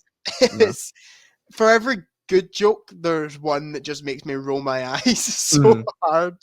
I think whenever it's actually being a parody, it's quite clever. But whenever it's trying to do like the gross out stuff, it's shit. It's really bad. It also is like I don't know. It does feel like there's been thought put into it, which is more than I can say about most parody films that came out around this time. But yeah, a lot of the jokes just are a bit cringy and a bit haven't necessarily aged well. Like there's a what's the character's name? What's Dewey's character in Scary Movie called? Can't remember his name. I don't know, Louis. No, it's Huey? like. Have you not seen it? No. Oh, okay. I thought you would have seen it. Nah. I've not even seen all the Scream Doofy. sequels. Doofy. No, I didn't know he's called Doofy. Yeah. Doofy, who has his whole joke is he has special needs, which hasn't aged particularly well. Especially calling him Doofy. Yeah. Okay. Yeah. There's bits like that. They're just I'm like, this is cringy. But yeah, it's just not really funny at all. I gave it a 3 stars. I do quite like some of the humor in it, and some of it's quite clever, but some of it is really annoying and painfully cringy. Only thing I know about these films is that Dr. Phil's in one of them, and he's in like a saw trap. Yeah, Dr. Phil's in number 4, I believe. Yeah, 4, I think. Looking forward to get to that one. Yay! Then I rewatched The Next Karate Kid. Again, what's it called? It's called The Next Karate Kid. Ah, I see. Defo got a lot of problems. 100%. Some of the dialogue is shit. I can imagine. I purposely never put it in my Jack's January challenge for you guys because I know that you won't like it. I'm gonna watch it, even though I kind of enjoy it. I've decided I'm gonna watch it. Okay, that's fine. You can do that. I'll give you just this will sum up my review of the movie. I'll give you one line from the film. It's near the start. One of the characters comes out and calls one of the characters Susan, and then she turns around and goes, "My name is Julie, not Susan. My mother's name was Susan. She died in a car accident with my dad." And that's the line, and it's great. Setting up a lot, Fergus. You know, did you know I'm not watching this? Did you know that our mum and dad died in a car accident? I'm not watching this. Did you know? Did you know that, Fergus? No. Did you know that from that line? I do now. I'm glad. Very subtly done. I'm using my thinking skills, putting on my thinking cap for a minute. I can see that now. Yeah, because our mum and dad died in a car accident. Right. Yeah, and her mum's name was Susan, and she died in a car accident. Yeah, with her dad. Her dad with her dad. Okay. Yep. Yeah, she mentions that about 50 times in the film. She's like, "Did you know my mum and dad died in a car accident?" And like you go in the letterbox and like the top review is like, "No, grandma, I can't do my homework. My parents died in a car accident." I actually think it's kind of overhated. There's a lot of good in it, but it's the dialogue shit. I'll give you that. Dialogue is terrible. Then I rewatched American Pie. As you can see, I was going through a kind of 90s, early 2000s comedy phase. Yeah. Actually love American Pie. I think the first American Pie is hilarious. I think all of them are quite good. I've not seen any of them. You might like them, Fergus. You might like them. I'll keep it in mind. You never know. I'm not desperate to watch them, but that's fair. Again, it's another, I don't want to say childhood, kind of early teenage years, kind of a franchise that I watched around about then, and I really loved. I can tend to see a lot more issues with it now, but I still really like the first one, and I really like the fourth one as well, American Reunion. I've seen that many times. Really great film. I've heard of that one. Yeah, it's good. Then I watched 8th Grade. Oh, Mr. Bo Burnham. Fantastic film, Fergus. I would really recommend it. It's been on my watch list for a while. Absolutely beautiful film. It really, some of it really shouldn't work. It really is. It's kind of a film that's it's got a real niche to it. It's kind of telling this coming of age, I don't know, sex comedy, but with 13-year-olds. And in your head, that shouldn't work. Yeah. Because obviously that shouldn't work. Yeah, sure. But it's very cleverly done. And actually is very honest in its depiction of that kind of age. Because whether you want to admit it or not, when you're at that age, a lot of these conversations are brought up in your friend group. Yeah. And I don't know, it was a very, very relatable movie to me. Yeah, just absolutely thought it was beautiful. That's all I really have to say about it. I won't spend too much time. It's a really beautiful film. If there was ever a man to capture anxiety high school wise, it's Bo Burnham. Because he does that kind of stuff so well. But could he capture anxiety at an ice hockey camp? Fuck off. No, I didn't think so. Then I watched Get Santa, which I'll not go into because 12 Days of Christmas. Check it out. Starts 13th of December. I can't then. What? Well, there's like a month until then. Yeah, I'm just getting people excited, generating some hype. Okay, well, don't say anything, but can you give us a thumbs up or a thumbs down or a thumb in the middle? For Get Santa? Yeah. Okay. Let's go there. Okay. I mean, I'll give you 3 options, but sure. It's probably more realistically there. In terms of the amount of fun I had with it, it's up there. Okay. Then I rewatched Misery. Great film. Fantastic film. Absolutely. After our top 10 horror movie video, I was itching to rewatch it. And yeah, fantastic film. Everything about it is just perfect. And we spoke about it there, so. Yeah, exactly. Then we watched Pan's Labyrinth. Yeah, the two of us. Yes. And Noah. and Noah, who sat on his phone. That's right, yeah. No, it was just us that watched it. Sat on his phone. The movie is in Spanish, by the way. Yeah. Then he told us that he knew Spanish. Or at least he told me he knew how to speak Spanish, and that's why he was looking at his phone. And then when I asked him to say something in Spanish, he started speaking in French. And then his review said he didn't really understand what was going on. Yeah, there was a bit of confusion, I think. Yeah. All right. Well, let's not even think about that. That frustrated me. Really enjoyed Pan's Labyrinth. Didn't love it as much as a lot of people do. Like Still, me. It was a what? Oh, I love it. Yeah. Like I thought you meant you were familiar and you don't see how people love it. But I did think it was really well done, really well made movie. I quite liked how I feel like it could have went really easily into like a PG-13 kind of bracket. It is a very dark film, and I appreciated how dark it was. Very violent in some scenes too, and actually very scary. That whole pale man sequence, that's the one. That is creepy as hell. Don't like him that much. I think that the way it handled a lot of its themes were well done, and very just handled quite carefully, quite poignant. I feel like the film wanted me to be lost in this kind of world that it was creating, and I just was never really lost in it personally. Okay. Didn't really connect to many of the characters personally. I don't know. It was a really beautiful film. I don't want to seem like I'm complaining too much, and I can understand how it could even be someone's favorite movie. I can see that. I just didn't really fully connect with it like a lot of people do. Fair enough. I'm a big fan of Captain Vidal myself. One of my favorite villains. He's a good villain, to be fair. Yeah. I love the scene. I don't want to can I spoil Pan's Labyrinth a little bit? Spoiler warning. Spoiler warning. Pan's Labyrinth. I love the scene where he gets the watch out and he's like, "Tell my son the time that I die," and they go, he won't even know your name. Yeah, brilliant. That's been his whole obsession throughout the film, is like his legacy. Yeah. And then they just die so unceremoniously. It's so good. Because I was like, I kind of half thought the film was going to go down that route of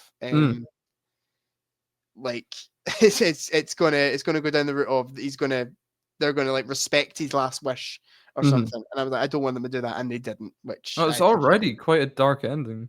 Yeah, very dark ending. I wouldn't have been surprised. Now that we've put a spoiler warning on it, I might as well ask you this: do you think she made it all up, or like in her head, or do you think it was all real? Yeah, probably made it up, but Made up, sure. yeah, I don't really know, to be honest, but it's up for interpretation. Sure. And then you'll be happy to hear this is the last one I have to talk about. Thank fuck for that. Paddington in Peru. Oh, never mind. What do you mean, never mind? No. Loved Paddington in Peru. Had a great time with it. I've seen this too, so we can speak about it together. Okay. I will say I loved the kind of more adventure tone of it. I loved all the callbacks to like Indiana Jones and stuff like that. Thought that was all It did good. feel a bit Dial of Destiny. Yeah. Okay. Ian Antonio Banderas is a boat captain. I loved Antonio Banderas in it. Yeah, he's good. His whole thing with like his ancestors is a bit Hugh Grant in the second one. Sure. With all the different costumes and that, but yeah, I still enjoyed that. Yeah. Yeah. I really loved Antonio Banderas in it. I thought he was great. So was Olivia Colman. She was great in it too. Yeah, she's fun. Really funny. Thought the direction was really good. It was good. It looked really, really nice. Nothing on Paul King. Nothing on Paul King, I will say that. But there was a few obvious scenes where it was like green screen. Oh yeah, really towards the end, it looked quite poor. Yeah. But I thought the direction was really nice, especially it's this guy's feature debut. Like it's he's done really like impressive for that. I think he's done like John Lewis adverts before. Oh, okay, sure. I kind you know what? I kind of get that feel from the movie. I felt like the first two films had a sense of charm to them that this one missed a little bit. But overall, I thought it was really great. Great family film. I gave it a 4 stars, personally. I felt like there was just something missing. I'm a huge fan of the first two. Or two of my favorite films. But I think what it comes down to is there's a real lack of scenes where Paddington is like quite nice. Like in the first one, there's a bit where he cleans, or the second one even, he cleans the guy's window. And the light comes into his life, and he's able to enjoy his life more, and he meets a girl and all that. And there's nothing really like that in this one, to be honest. Sure, it feels more like it has a concept of what Paddington is. I will say some of my favorite stuff in the entire film was, do you know the bit at the start in the kind of photo booth? Yeah, loved all that. And I'm like, that is really what Paddington should be. That's classic Paddington. He's always up to mischief like that. Yeah, exactly. And that was the closest the film got to getting the charm of the first two movies for me. I will say though, I've not seen the original, the first Paddington in ages. I don't remember loving it. Oh. The second one I love. I absolutely adore the second one.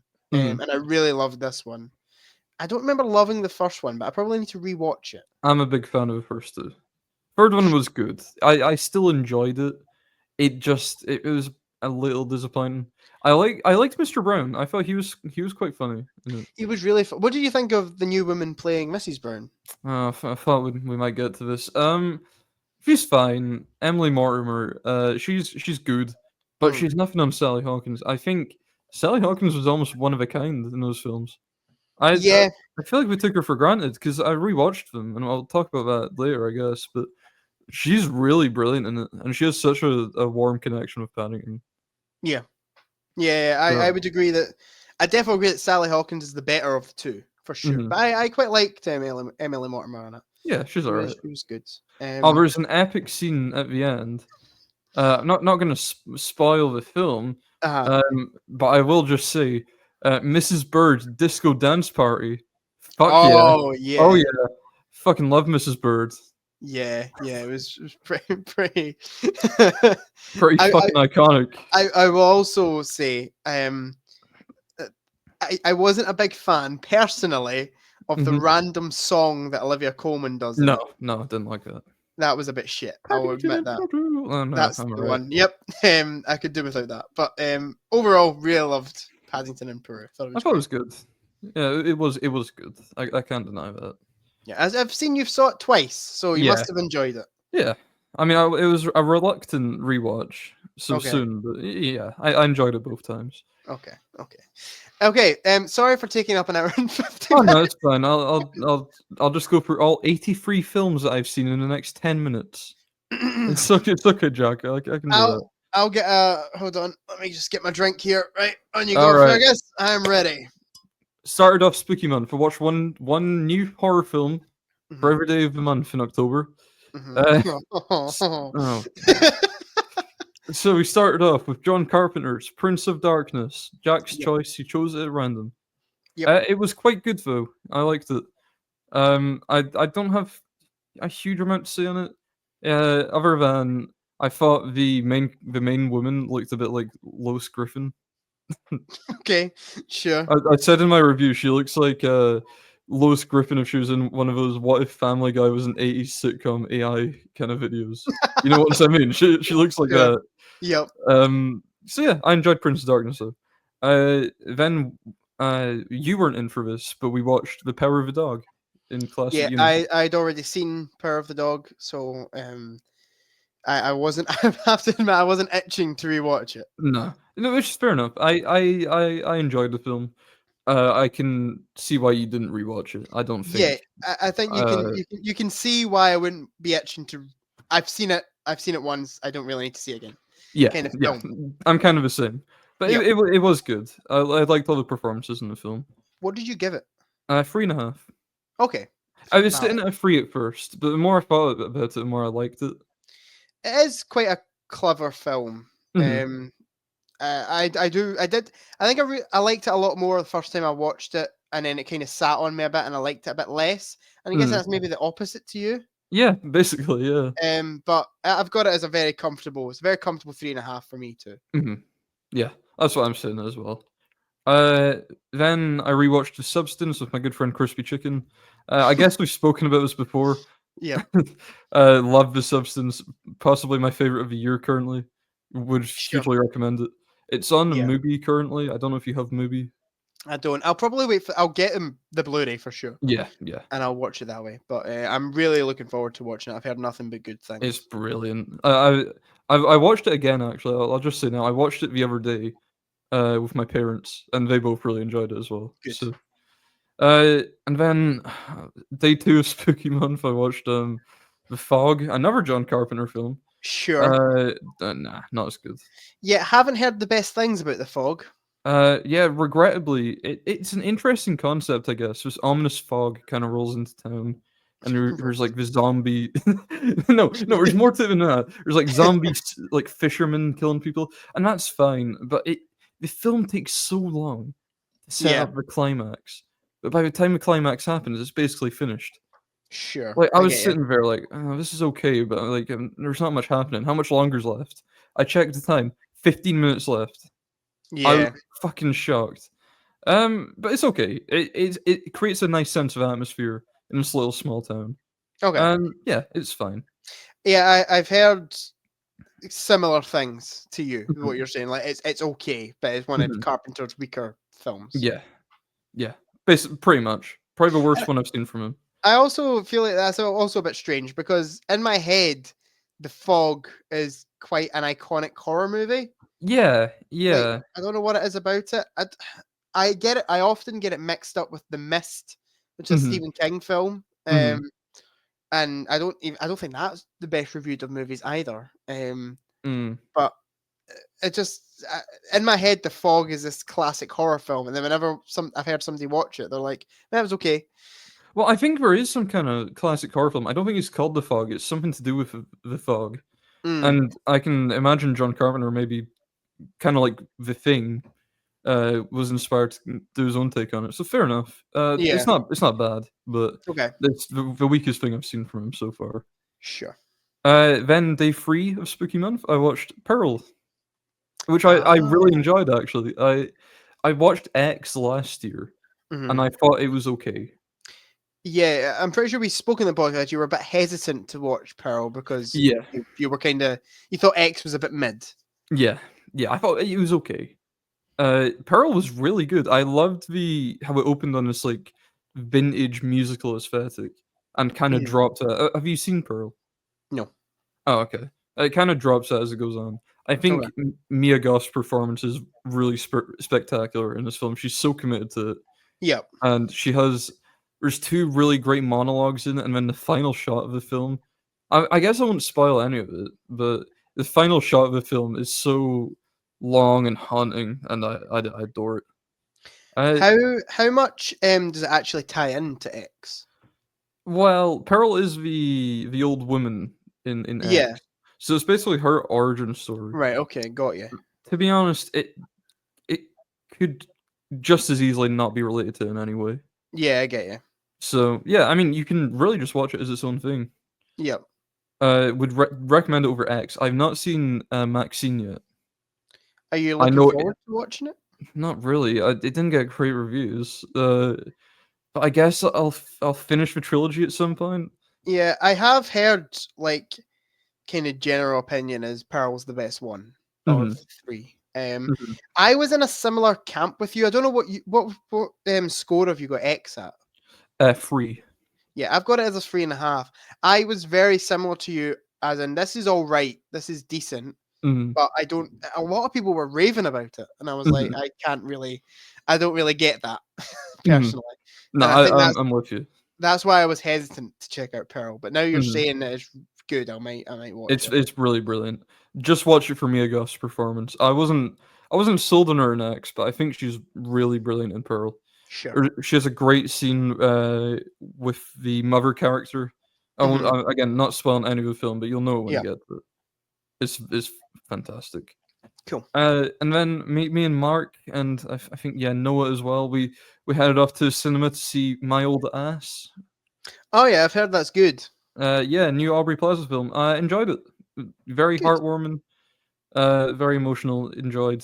A bit cheesy. You can kind of see where a lot of it's going, but enjoyed it overall. Good. Oh god. Then I watched Joker 2. Skip. So Joker 2, Fergus. So yeah, what are your thoughts? No, I think we've had enough of that for today. Considering my recap probably would have took 50 minutes less if we didn't speak about Joker 2. I don't Yeah, think we should talk probably. about it again. Yeah, no, we'll skip over that. After that, I was able to cheer myself up. I watched The Witch. Well, maybe not cheer myself up, Cheer but yourself up. no, Watch that yeah, depressing film. yeah, I guess I didn't cheer myself up, but my mood was improved, I suppose, Good. having watched The Witch because it was actually a good film. I think Yeah. I touched on this last week when we were speaking about The Lighthouse, but a really interesting fact about the film is that it's entirely naturally lit. So the Yeah. outdoor scenes are lit by sunlight, and the interior scenes are lit by candlelight. Yeah. So it's really interesting in that regard. Yep. And the I did have to watch it with subtitles on because the dialogue is fucking nonsense to me. It's very like yieldy English speak. Sure. Yeah. So, and it's all really accurate. It's really well researched, and a lot of it is pulled straight from like journals from the time, Cool. which is quite interesting. Yep. So yeah, I really liked that, but it was quite hard to follow. Yeah, I've heard nothing but good things about it. Like, The Witch is brilliant. yeah, I've heard it's really, really great. I gotta get to that one soon. The best character is the goat, Black Phillip. Black He's very Phillip. cool. Yeah, he's very cool. What a lad. What a lad. Big fan of Black Phillip. Uh, and then I'm excited about this one. I went home to my parents for a night, and I watched Raising Arizona, the Coen Brothers film, Yeah. starring Yeah, I've Nicolas heard Cage. that's really good. Yeah, it's a really classic caper. It's Yep. such a well shot comedy. I adore it. I really, really love it. It's Yeah. one of the funniest movies I think I've ever seen, hmm and maybe my favorite Coen Brothers film. I say that every time I watch one of their films. Yeah. It's like it's contesting with Inside Llewyn Davis for me. Yeah, and you love Burn After Reading as well. Burn After Reading's brilliant too. Yeah, I would really recommend it. It's in my top 4 currently because I've done my 4 favorite mustaches Oh, from for the November. month. Yeah, and Nicolas Cage has a mustache, so I had to include Yeah. him. Yeah. It's very funny. He's very funny. Holly Hunter's brilliant. Do you know what it's about? Not really. So Nicolas Cage is an ex-convict, Yeah. and he he meets Holly Hunter, who is an ex-cop, and they like get married and all that. But they can't have children and they can't adopt because obviously he's got a criminal record. Mhm. So they decide to steal a baby from this couple that have just had quintuplets because they're like, oh yeah, they won't mind if we take one. We're basically Yep. helping them out. They won't notice, and then they do notice, and yeah, it's a Great. bit of a crime caper. It sounds fun, to be fair. It's really Um, fun, I, and it I has one of the really, funniest chase sequences of all time. I really just gotta delve more into Coen Brothers. Like, Yeah. I think I keep saying this, but I think I'll rewatch Big Lebowski, and Mhm. then I'll delve into because I really want to rewatch Big Lebowski, Mhm. because I can't remember loving it. Mhm. And then I'll delve into the rest of the stuff because Fargo I loved. I thought Fargo was excellent. Mhm. So yeah, that's definitely one that'll be on my to watch list. I would really, and it was only their second film as well, but it shows Yeah. like so much character. What was their first film? Oh god, I'll let you know. Just bear with. You keep the folks entertained. Um, I don't know what to say because I have no thoughts on Raising Okay. Arizona. Blood Simple was their Oh, first. okay. I'm gonna put that on my watch list. There Sure. we go. Okay, right. Next film. Not gonna talk about this film much because we spoke about it last week. Hmm. Exorcist. Exorcist. Good Yep. film. Liked it. Little let down, I guess. It wasn't as scary as I'd been told, but it is Yeah. still very good. So. Yeah. Sure. Then I introduced my parents to Eternal Sunshine of a Spotless Mind the next day. One of the which best. Yeah, I think they both really liked it. Good. They were quite confused to start with, I think, which is Fair. natural. It's Yep. very, very fair. But they seem to both really enjoy it, and Good. it's one of my all-time favorites. I would agree. It used to be in my top 10, Mhm. but it's went down a bit. But I still think it's easily in my top 25 for sure. Mhm. Mhm. Jim Carrey is excellent in that movie. So good. I really wish we got to see more dramatic roles from him. Yeah, I agree. Now Between- he's too busy doing fucking Sonic the Hedgehog. That's the only thing he'll come back for is Sonic. Yep. I respect that. He must be a big fan. Or a big fan of the money, maybe. Yeah, yeah, probably. What even other dramatic roles has he done outside of like Eternal Sunshine and He's Truman done Show? that. Is it the Number 13? Is that what it's called? Oh yeah, I've The one heard about of the that. book. Yeah. Mhm. I've seen that. Oh, good. It's a movie. Oh, It's not. It's not as terrible as a lot of people say. It's got a good Mhm. twist in it. But He's in The Cable Guy. was that a dramatic role? No, I just thought I'd mention it. Yeah, that's a weird. That's a weird film. But Eternal Sunshine's really brilliant. Yeah, Eternal Sunshine. A big fan. The whole cast is really good actually, and I love how kind of dark it is at points as well, especially the subplot with the Doctor and Kirsten Dunst. Yes, excellent. Really big on that. And it's bleak. It's quite a bleak and depressing film, but it's hopeful too. Yeah, I like its kind of commentary on grief and that kind of whole like breakup depression that you get and how that isn't necessarily a bad thing. I like that kind of commentary, and it's a clever film. It's a very good concept for a movie. I like Kate Winslet's character. She's with like her hair. She's kind of like Ramona Flowers Sure. from Scott Pilgrim.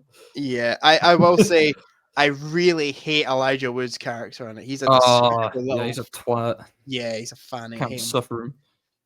Mark Mark Ruffalo's funny though. I like him. Yeah, Mark Ruffalo's pretty good in it. My dad was really excited when he recognized David Cross. Oh, Alvin and the Chipmunks. Yeah, Uncle Ian. Yeah, he wasn't excited to see Uncle Ian. To be clear, he's just one of the characters in Arrested Development. Oh, okay. He's not like an Alvin and the Chipmunks mega fan. Your dad was like, "Fucking Uncle there's Uncle Ian! Where's the Chipmunks? Give him away!" Yeah, very good film. Yep. Next I watched Stage Fright on the train back for Spooky Month. Woo. Okay. Stage Fright was very good. It was a fun Italian slasher film. Very 80s. There's every kill in the film had an absolute banger accompanying it. Like synthesizers and drum machines. Adore it. It's brilliant. It's basically just this theater troupe gets locked in their locked in the theater with a serial killer running Oh. about. Yeah, great concept, simple concept, and it's done really well. The start of it's a little like some of the dance scenes in a climax as well. So Oh, nice. I've just added that to my watch list. That would sounds recommend. good. It's quite strange. It goes by a few different names. It's Uh-huh. called like Deliria, and it's called Stage Fright, and it's called Aquarius, and it's also called Stage Fright Aquarius. It's weird. I don't know why there's so many different names. Sure, yeah. But it doesn't matter what it's called. It's about the contents of the film, and it's very fun. I Sure. enjoyed it. I will definitely check that one out. That sounds right up my street. The killer is running around with like this owl mask on. It's quite scary actually. Nice. Next film I watched was another one for Spooky Month. Uh-huh. Ooh. Ooh. It was oh fucking hell. It was Raw. Raw was really good. Raw, sure. I don't know if I would have watched it if I wasn't in HMV a couple weeks beforehand and they had it like £5 with any purchase. I was like, oh, I've heard of this. I'll get this. Mhm. And I'm really glad I did actually. It's Yeah. about this girl whose whole family is like vegetarian, and she goes to vet school, and then for like I guess Freshers Week, they have these like mental fucking saw traps or whatever. They're not saw traps, but it might as well be. So these Yeah. really fucking horrible like tasks they have to do to get in. So they make her eat raw meat, Uh-huh. which is the first time she's had meat in her life, and she starts going through some changes after that. And I won't spoil the film, but I can catch your drift on that one, Yeah. Fergus. yeah, she Oh. turns into a werewolf. No, no. It's really, really well directed, and I'm a Yep. big fan. Yeah, nice Is it a twist at the end. French movie. Yes, yes. French. Yeah, I Don't thought let it was. that. Don't let that dissuade you. No, of They course make good not. movies. Climax is French. Yeah, exactly. I They're- liked Climax. You know, the French get a lot of hate. I'm not here to comment on that, but they make good movies. So Yeah. yeah, Yeah. that's my thought. I've added Uh, that to my watch list too because That's sounds good. That's good. There's a really. I won't spoil any of the film, but Yep. I'm just gonna say the word Brazilian, and you'll know what I mean. Okay, that give me a lot Alright. of things, Fergus. Yep, it's what you're thinking of. Okay. Next film. Oh god. Okay, Spooky Month time. Next entry into that was Gerald's Game. Oh. And then the day after that, yeah, no, I guess I'll comment on Gerald's Game. Nope, no, thank you. Gerald's Game's good. I haven't seen it in years, and Mhm. therefore have not because I barely remember it. Mhm. Have not rated it on Letterboxd. Like I watched it when it came out on Mhm. Netflix. Remember enjoying it. Mhm. Remember a lot of people raving about it, and I wasn't with them personally. Mhm. But I remember having kind of like misery kind of feel to it, Yeah, sure. which was nice. It's very Dolores Claiborne actually, which is both of those films are based on Stephen King and Misery as well. Yeah, Yeah, it's very Dolores Claiborne actually. Quite some scenes are basically identical.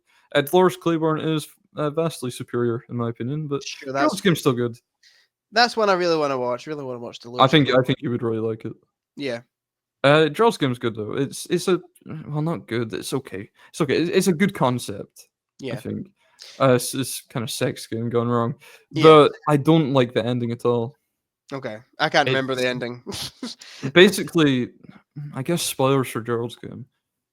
She like gets out, and then there's like this old guy that's like wandering about home the whole time.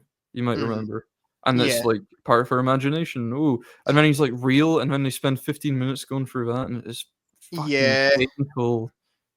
Yeah, It's really I fucking remember painful. this briefly, and I think I gotta Mhm. rewatch it. I gotta rewatch it. Nah. I will rewatch it Nah. at some point just to get my brain clear on it. But yeah, I remember enjoying it a lot more There than was- your 2.5. Yeah. There was one scene I did really like, just because of how quite it was One very scene you really like. well, the stand-up scene, right, Yeah, was when she got like degloved. sure. You know what I mean? Yes. Horrible, yes. really horrible to watch, but Yes. in a good way, of course. Yep. And yeah, that's Gerald's Game. I'm quite a big Mike Flanagan fan, I have to say. I quite like Mike Flanagan. Did he do the House of the Hill? Haunting of Hill House, yeah. Yeah, that's right.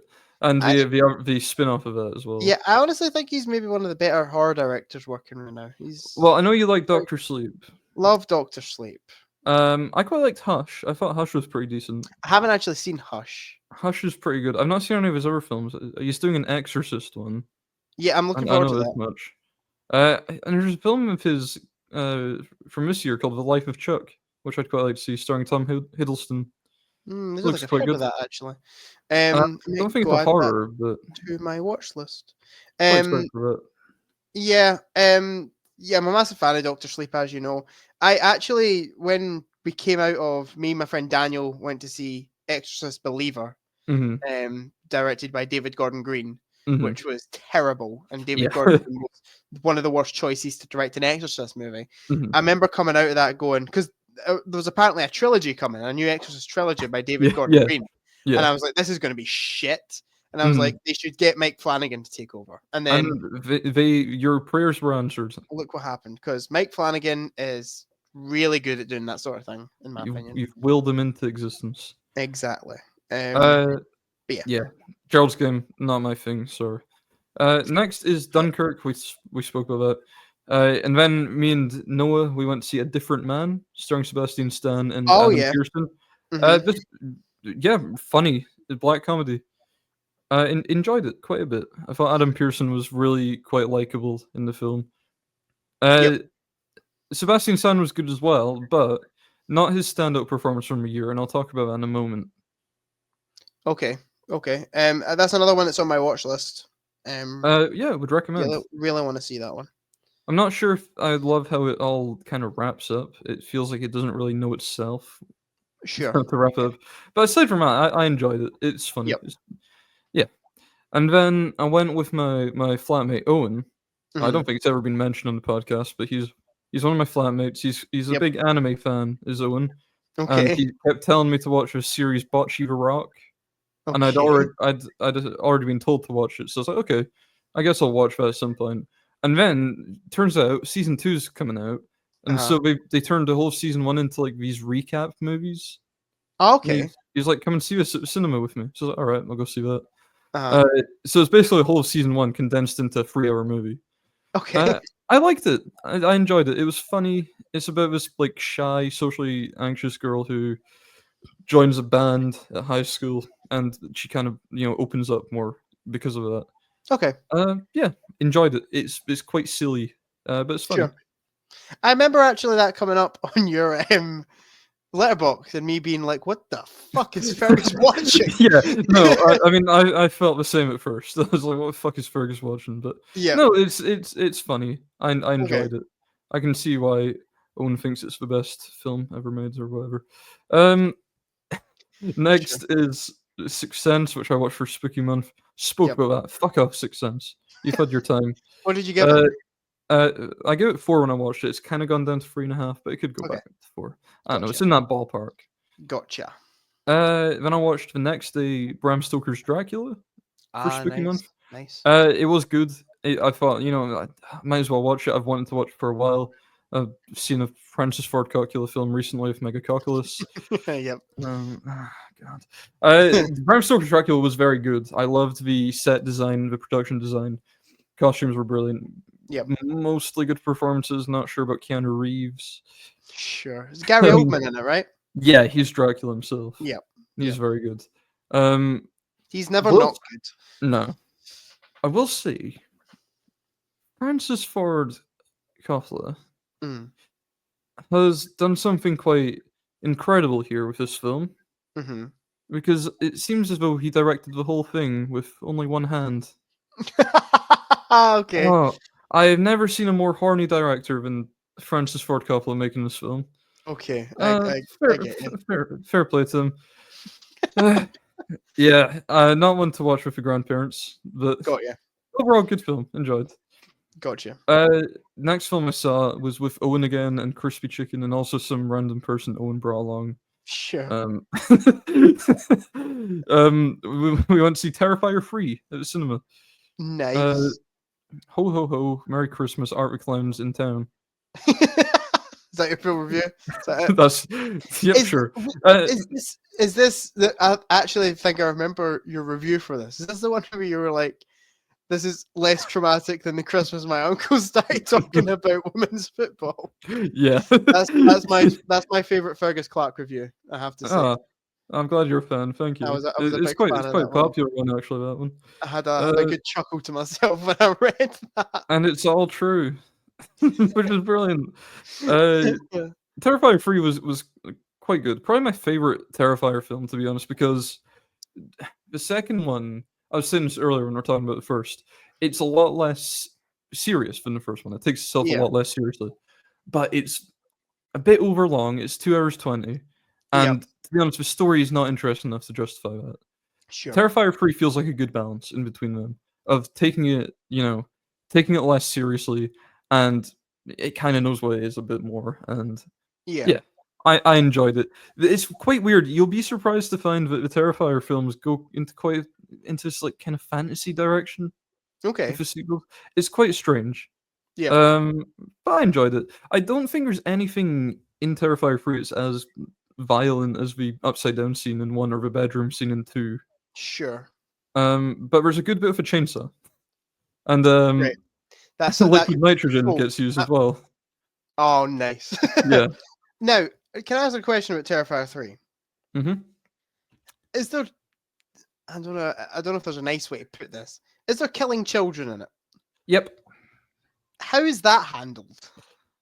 Decently, actually. It's more tasteful than you think. It's pretty much all off-screen stuff with it. Okay. Uh, Because I'm dressing up as Father Christmas.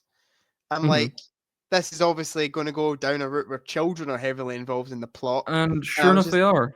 I just never, I didn't know how that was going to be handled.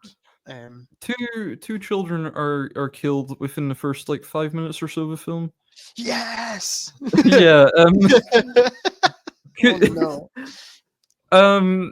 I can see why people would be put off by that. Definitely, it can come across as being a bit like violent for the sake of it. Like trying to push the boundary a bit, which is fair enough. But most of it is pretty tasteful and that's off screen. So Sure. Gotcha. yeah, Terrifier 3 enjoyable. Yep. Stupid, but knows what it is. Yep. And then for Spooky Month that day, I'd already seen Terrifier 3. The cinema had Evil Dead 2 on, so watch that. Nice. So it was on my list. Much better than the first one.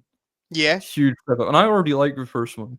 But Evil Dead 2 is basically, it's weirdly a reboot of the first one. Okay. But it just gets straight into it. Like, see the whole first act of Evil Dead before any of the zombies are kicking about or anything. Yeah. They have that in Evil Dead 2, but it's literally like a minute long. And then sure. the nonsense starts. It's like, it's so weird as well. Because, like, it's just telling the story from the start. Yeah. Ash has never been to the cabin, presumably. But it just gets right into it, and I love it. Fair enough. It's like, yeah, you've seen the first one. You know what's going on here. Let's just get into it. Okay. Nice. And it's really wild. It's very cartoony, I think. Okay. There's a scene involving a hand that's very kind of Tom and Jerry-esque. Sure. Okay. Yeah, I think we saw a clip of it in class a couple I weeks was ago going to as say well. that's the only thing I've seen of it was in Michael's class. Yeah, when this old witch comes out and starts flying about. That's the one. Yep. Do you know who plays the witch? No. Ted Raimi. Oh, Sam Raimi's brother. brilliant. Yeah, that's quite cool, right? Yeah. Yeah. Love Evil Dead 2. Went to see it with Crispy Chicken, who hadn't seen the first one. He understood Okay. what was going on, so Yeah. he enjoyed it as well. I remember reading after finishing the first one, reading the plot of the second one on Letterboxd and being like, that sounds like the same movie. It is the same movie, but it's way better. Sure. Okay, I'm It's looking forward to so checking it out silly. then. Yeah, no, you should be. A lot of fun. Need to watch Army of Darkness as well. Yeah, apparently Evil Dead Rise is pretty good too. I've heard so, yeah. I've heard even the 2013 like reboot is alright as well. Yeah, there's a TV show as well. Yeah, Ash versus Evil Dead. Yeah, that's meant to be Yeah. good too. That's meant to be one of like actually quite a consistent franchise. Mhm. Yeah, Um, it's got its defenders. Yeah, for sure. And then next day for Spooky Month, watched David Cronenberg's Videodrome. Okay, sure. Enjoyed quite a bit. We'll probably rewatch because I didn't really know what the fuck was happening, to be honest. Okay. But I still enjoyed it quite a bit. It's only the second film I've seen from him. I've seen Yep. The Fly as well. Mhm. It was quite a traumatic experience watching The Fly because I watched it like a year ago and I was watching it on my tablet in bed and I just kind of nodded off a bit. And I woke up and my tablet was right in my face and it was the most distressing gore I'd ever seen in my life. Like right there. Brilliant. I freaked the fuck out. And next day, I was grateful enough to get to see the first two Paddington films re-released in the cinema. Nice. That Nice. was lovely. Not really got anything to say on them. Just love these two films, especially the second one. In the cinema would be fun. Yeah. I missed Paddington and Paddington 2 in the cinema. Which Mm. I wish I'd got to see them in the cinema because they would be Well- they're very joyful movies. Yeah, but not if there's a bunch of kids, kicking about. True. Luckily enough, when it was me and Amy that went to see Paddington in Peru, there wasn't a whole lot of. There was one kid, and he was very well behaved, and it was mainly just old people. It was- viewing. It was weird actually, because Paddington 3, the second time I seen it, there was this family in front of us, and they were quite rowdy. I have to say, if you're watching this, you were quite rowdy. But the rowdiest of all was the mum, who kept like, I don't know, she was like dancing along to the Olivia Colman song. I don't know, she was quite loud. She was speaking over it at points. I was like, can you she was sitting right in front of me. She like stretched her arms up right in the air like that at one point. I was like, what the fuck are you doing? And she noticed me and she's like, oh sorry. Yeah, Yeah, just fucking, sit down, be quiet. I'm trying to watch a film. exactly. Advice to anyone at the cinema: Yes. don't go on your phone either. Yep. Going I'll know on. if you do. That was. I remember messaging someone. Mhm. Whilst they were like just texting them. It was an old friend. I don't keep in contact with them anymore, but No, you messaging. shouldn't. Yeah, exactly. And they were like, "Oh, I'm just at the cinema," and I was like, "Oh, what you seeing?" And they were like, "I think it was Bohemian Rhapsody." No, that's fair enough. And I was like, "All right, when does it start?" And they were like, "Oh, we're 50 minutes in," or something like that. Fucking hell. Well, get off your phone then. What are you Yeah, doing? no, that's not on. That is not on. But yeah, I don't agree with that. Just shut up and watch the movie. Yeah. I'm fine with a bit of clapping at a movie, personally. A bit of cheering, bit of clapping, a little bit of audience interaction. I'm fine with. Talking and phone use is where I draw the line. Yeah. Enough of that, please. Yep. We need to get like ushers back. Yeah, tell them to shut That'd be the kind of fuck sick. up. Yeah. I remember we were at Revenge of the Jedi, Return of the Jedi live and in concert. Mhm. And I went to take a video on my phone of the orchestra, Mhm. and the usher came over and shined his torch and was like, "Fucking put And that away!" smacked the phone right out of your hand. And it Literally, fell into the that's what it orchestra felt. pit and That is blew what up. it felt like. That is what it felt like. He was like, "Turn that off," and I was like, You "Okay, I'm smacked it sorry." and fell in the orchestra pit and it blew up and all the orchestra died because of you. Yep, that's what happened. Exactly. Were you there? Horrible. Yeah, well, I heard about it. I read about it on the news. Oh, sure. Yeah, Yeah. it wasn't a good day. You were named and blamed. Yeah, I got 2 years for that. Just justified, honestly. Should have been longer. Next, me and Crispy, once we got out of the Paddington films, we're gonna go see the Wild Robot now because there's like an advanced screening of it on. And then it was fully booked, so we didn't see that. Oh, right. And we saw Transformers 1 instead. Saw it in 4DX. Absolutely brutal 4DX experience. I've done Top Gun Maverick in 4DX. I've done Jurassic Park in 4DX. Done Madam Web. Yes, Madam Web. Yep, had to mention it. And none of them have been none of them have been as absolutely fucking brutal as Transformers 1, which was violent as fuck. I was genuinely in the air at several points in the film. I was not in my seat. I actually thought I was going to get thrown right into the people in front of me. That sounds fun. It was fun, actually. Yeah, it was more fun in the film. I want to go see more 4DX movies. I'm sad that I missed Twisters in 4DX. Yeah, that would have been fun. That would have been so sick. I've not even seen Twisters yet. Yeah, me neither. Yeah. Yeah, I've Transformers is okay. The way people talk about it, you'd think it's like a modern day Lion King or some shit. It's fine. It's really, it's very, it's very kid friendly. Yeah, and that's okay, because Transformers is for kids. But yeah, I felt a bit let down that it wasn't as good as it had been hyped up to be. But I still enjoyed it. Sure. Steve Buscemi was quite good as Starscream. Sure. He's my favorite Transformer. So there you go. And then oh god, for Spooky Month that day I watched Tetsuo the Iron Man. You watched Iron Man? No, That's not horror. That's not a horror film, Fergus. no, I watched Tetsuo the Iron Man. Which You watched Iron Man. How long do you want us to go on for? We can do this for another 20 minutes. I watched Tetsuo the Iron Man. Did you watch Iron Man? Sorry, you watched Tetsuo the Iron Man. Yes. I watched that for Spooky Month. Is that in phase 1, 2, or 3 of the MCU? We're in phase 1 of me leaving the podcast. Okay, I'll start. It was quite mental. Yeah. Probably the strangest film I've ever seen. I started watching films like really properly last year. Mhm. And I've not seen anything quite as mental as this in my life.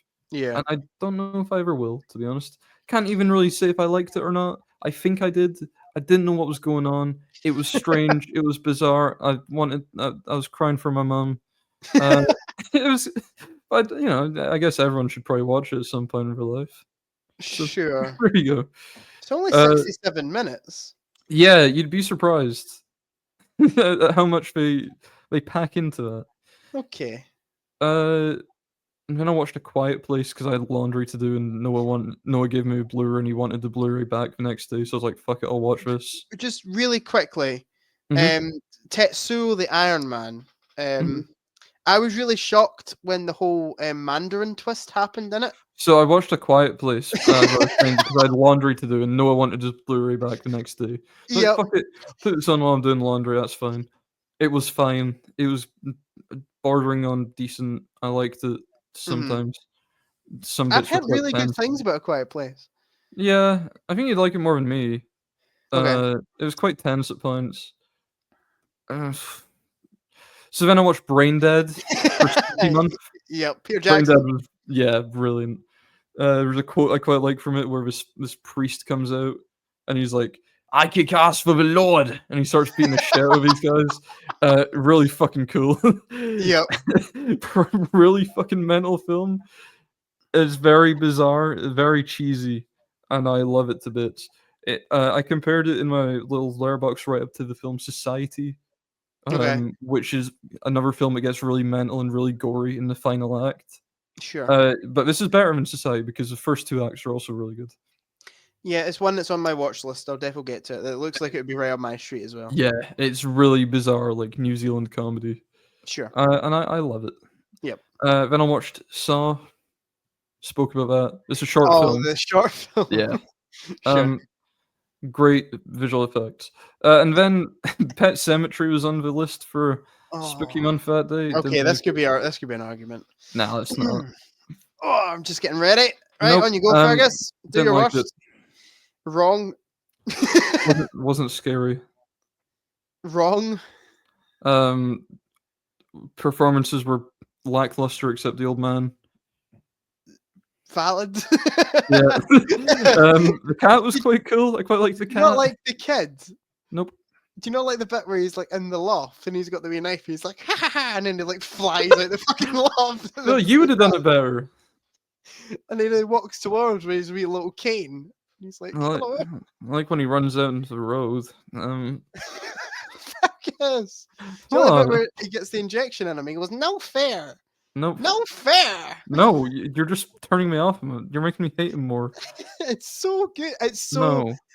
right in my head, Fergus, right? And Mhm. this could start an argument. I don't get how you like Reanimator and don't like Pet Sematary. They're the same kind of campiness. They've got the exact same vibe to them. Nah, I disagree.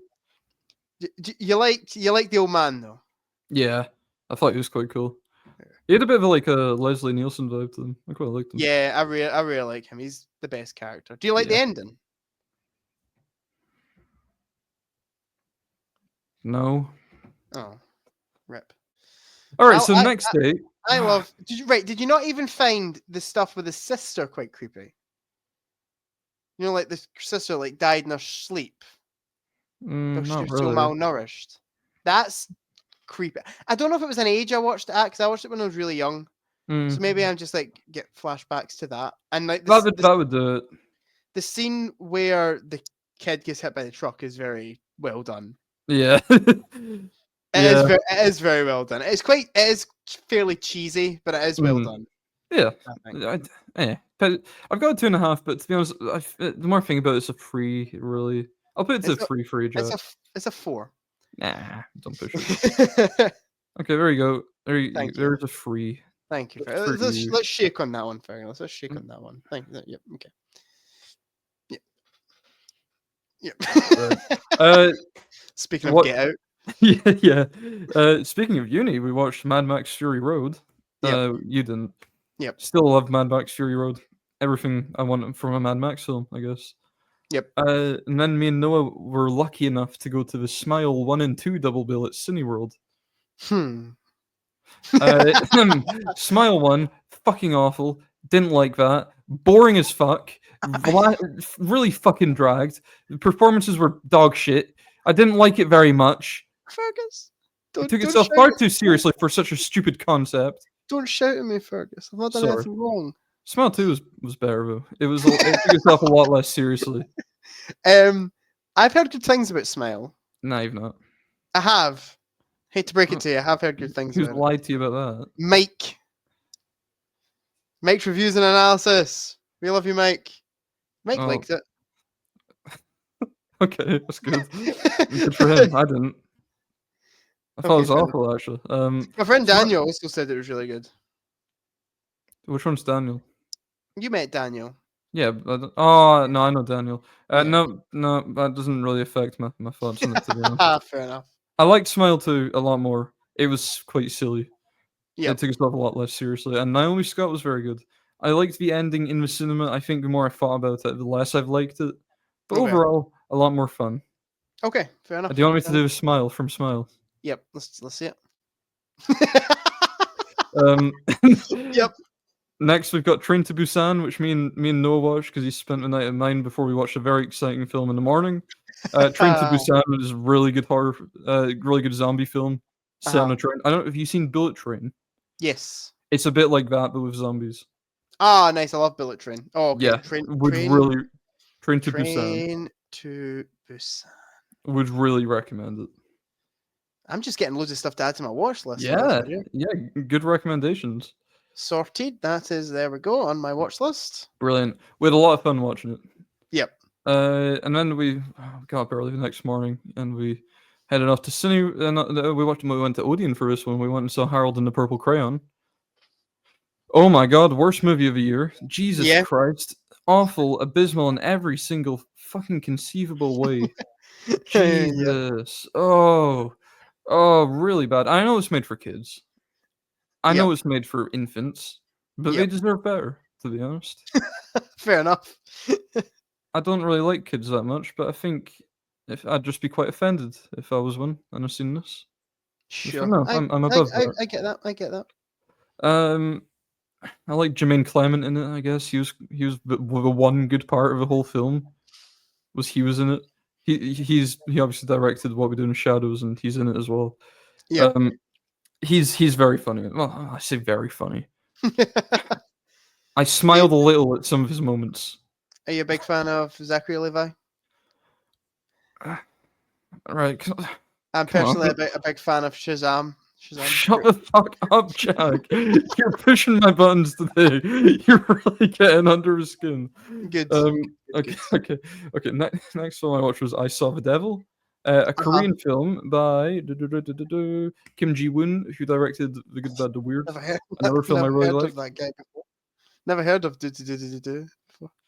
Dude, come on, man. I'm on top form. I'm gonna keep going. I don't think so. Anyway, I saw the Devil. Yep. Very good actually. Choi Min-sik is in it from Old Boy. Ah, nice. Old Boy himself. He plays a serial killer, and it's kind of a cat and mouse thing between him and a detective whose wife he killed. Sure.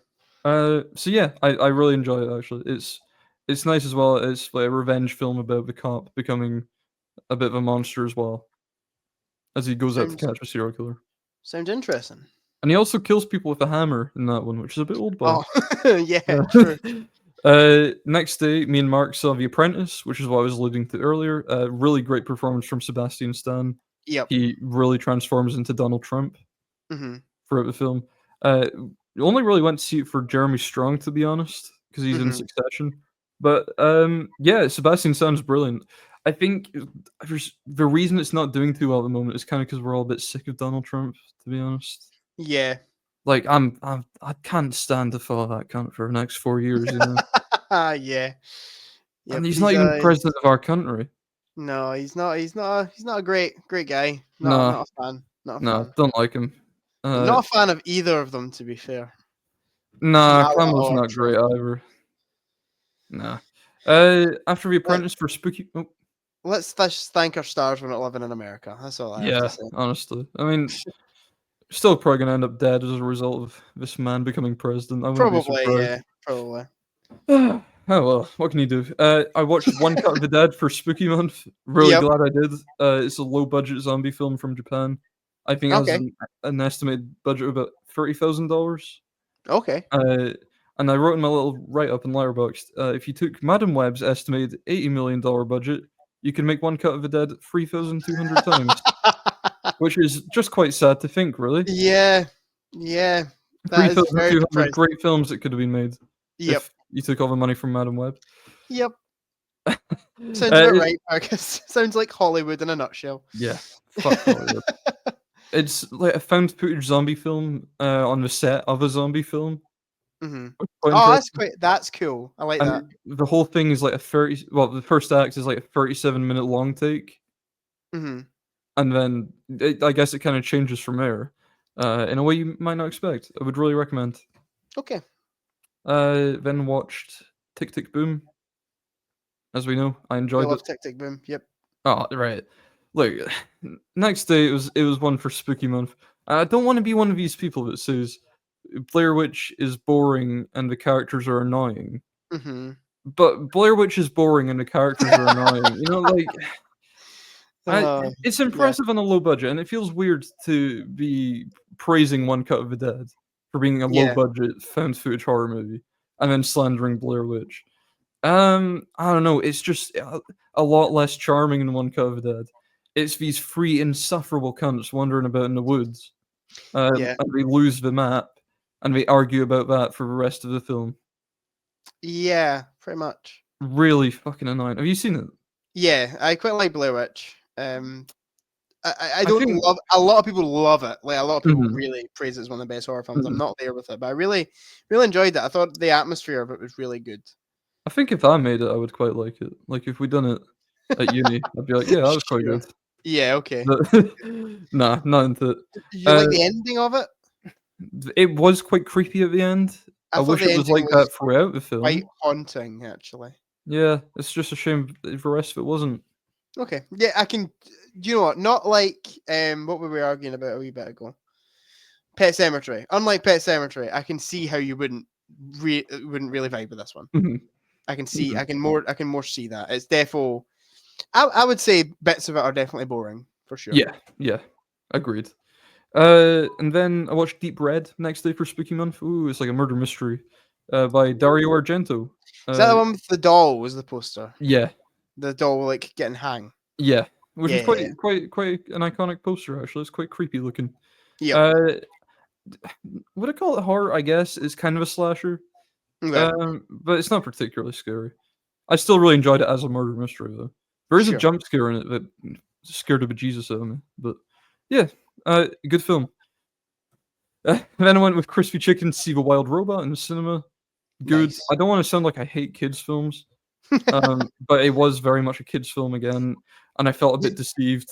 I don't think anyone can say you hate kids' films and Fantastic Mr. Fox. This is true. Your second favorite Lego movie and such. Yeah, exactly. I just thought I was a bit deceived by the Wild Robot because everyone was like, "Oh, this is such an emotional film." I was like, "Eh." I mean, if you've seen WALL-E, you get more out of WALL-E than the Wild Robot. But yeah, I liked it. It's beautiful. Really nice animation. Yeah, it looked. I saw the trailer when we went to see Return of the King in cinema, and I saw the trailer for it. And Sophie was like tearing up at the trailer. So God knows what she's going to be like during the movie. Fuck no, yeah. Trailer might be more emotional than the film, to be fair. True. I thought it looked good. I wasn't bursting to see it. I definitely probably will see it because I've heard good things. Yeah, I'd recommend. Not Sure. the worst DreamWorks film this year. That goes to Kung Fu Panda 4.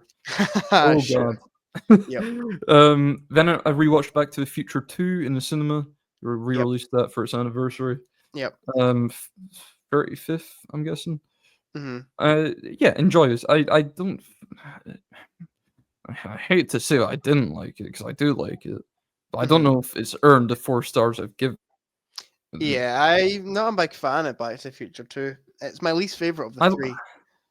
I kind of agree with you. I like it because I'm nostalgic for it, and it's still quite a charming film. It's a nice little adventure, but it's more flawed every time I watch it. Yeah, it's very flawed. I actually quite like Back to the Future 3. I think Back to the Future 3 is a lot of fun. Good. 3's good. The first is the best one. There's no Yeah, talking 100%. Best. The first one's the best. One of the best films of all time. I'm glad that they've not tried to remake it or do a legacy sequel or anything like that. Wait till what was it? Rob Zemeckis dies. Yeah, he's the only one in the way of that currently. Yeah, we need to keep him alive forever. We need to make him immortal. Next film I watched was The Burbs for Spooky Month, Joe Dante film. I described it on Letterboxd as like putting Gremlins, Rear Window, and Blue Velvet into a blender. Okay. And it's very good. Tom Hanks is a lot of fun. Yeah, enjoyed. I've heard good things about The Burbs, so yeah, I think you'd like it. Pop that. If you like Gremlins, it's that kind of vibe.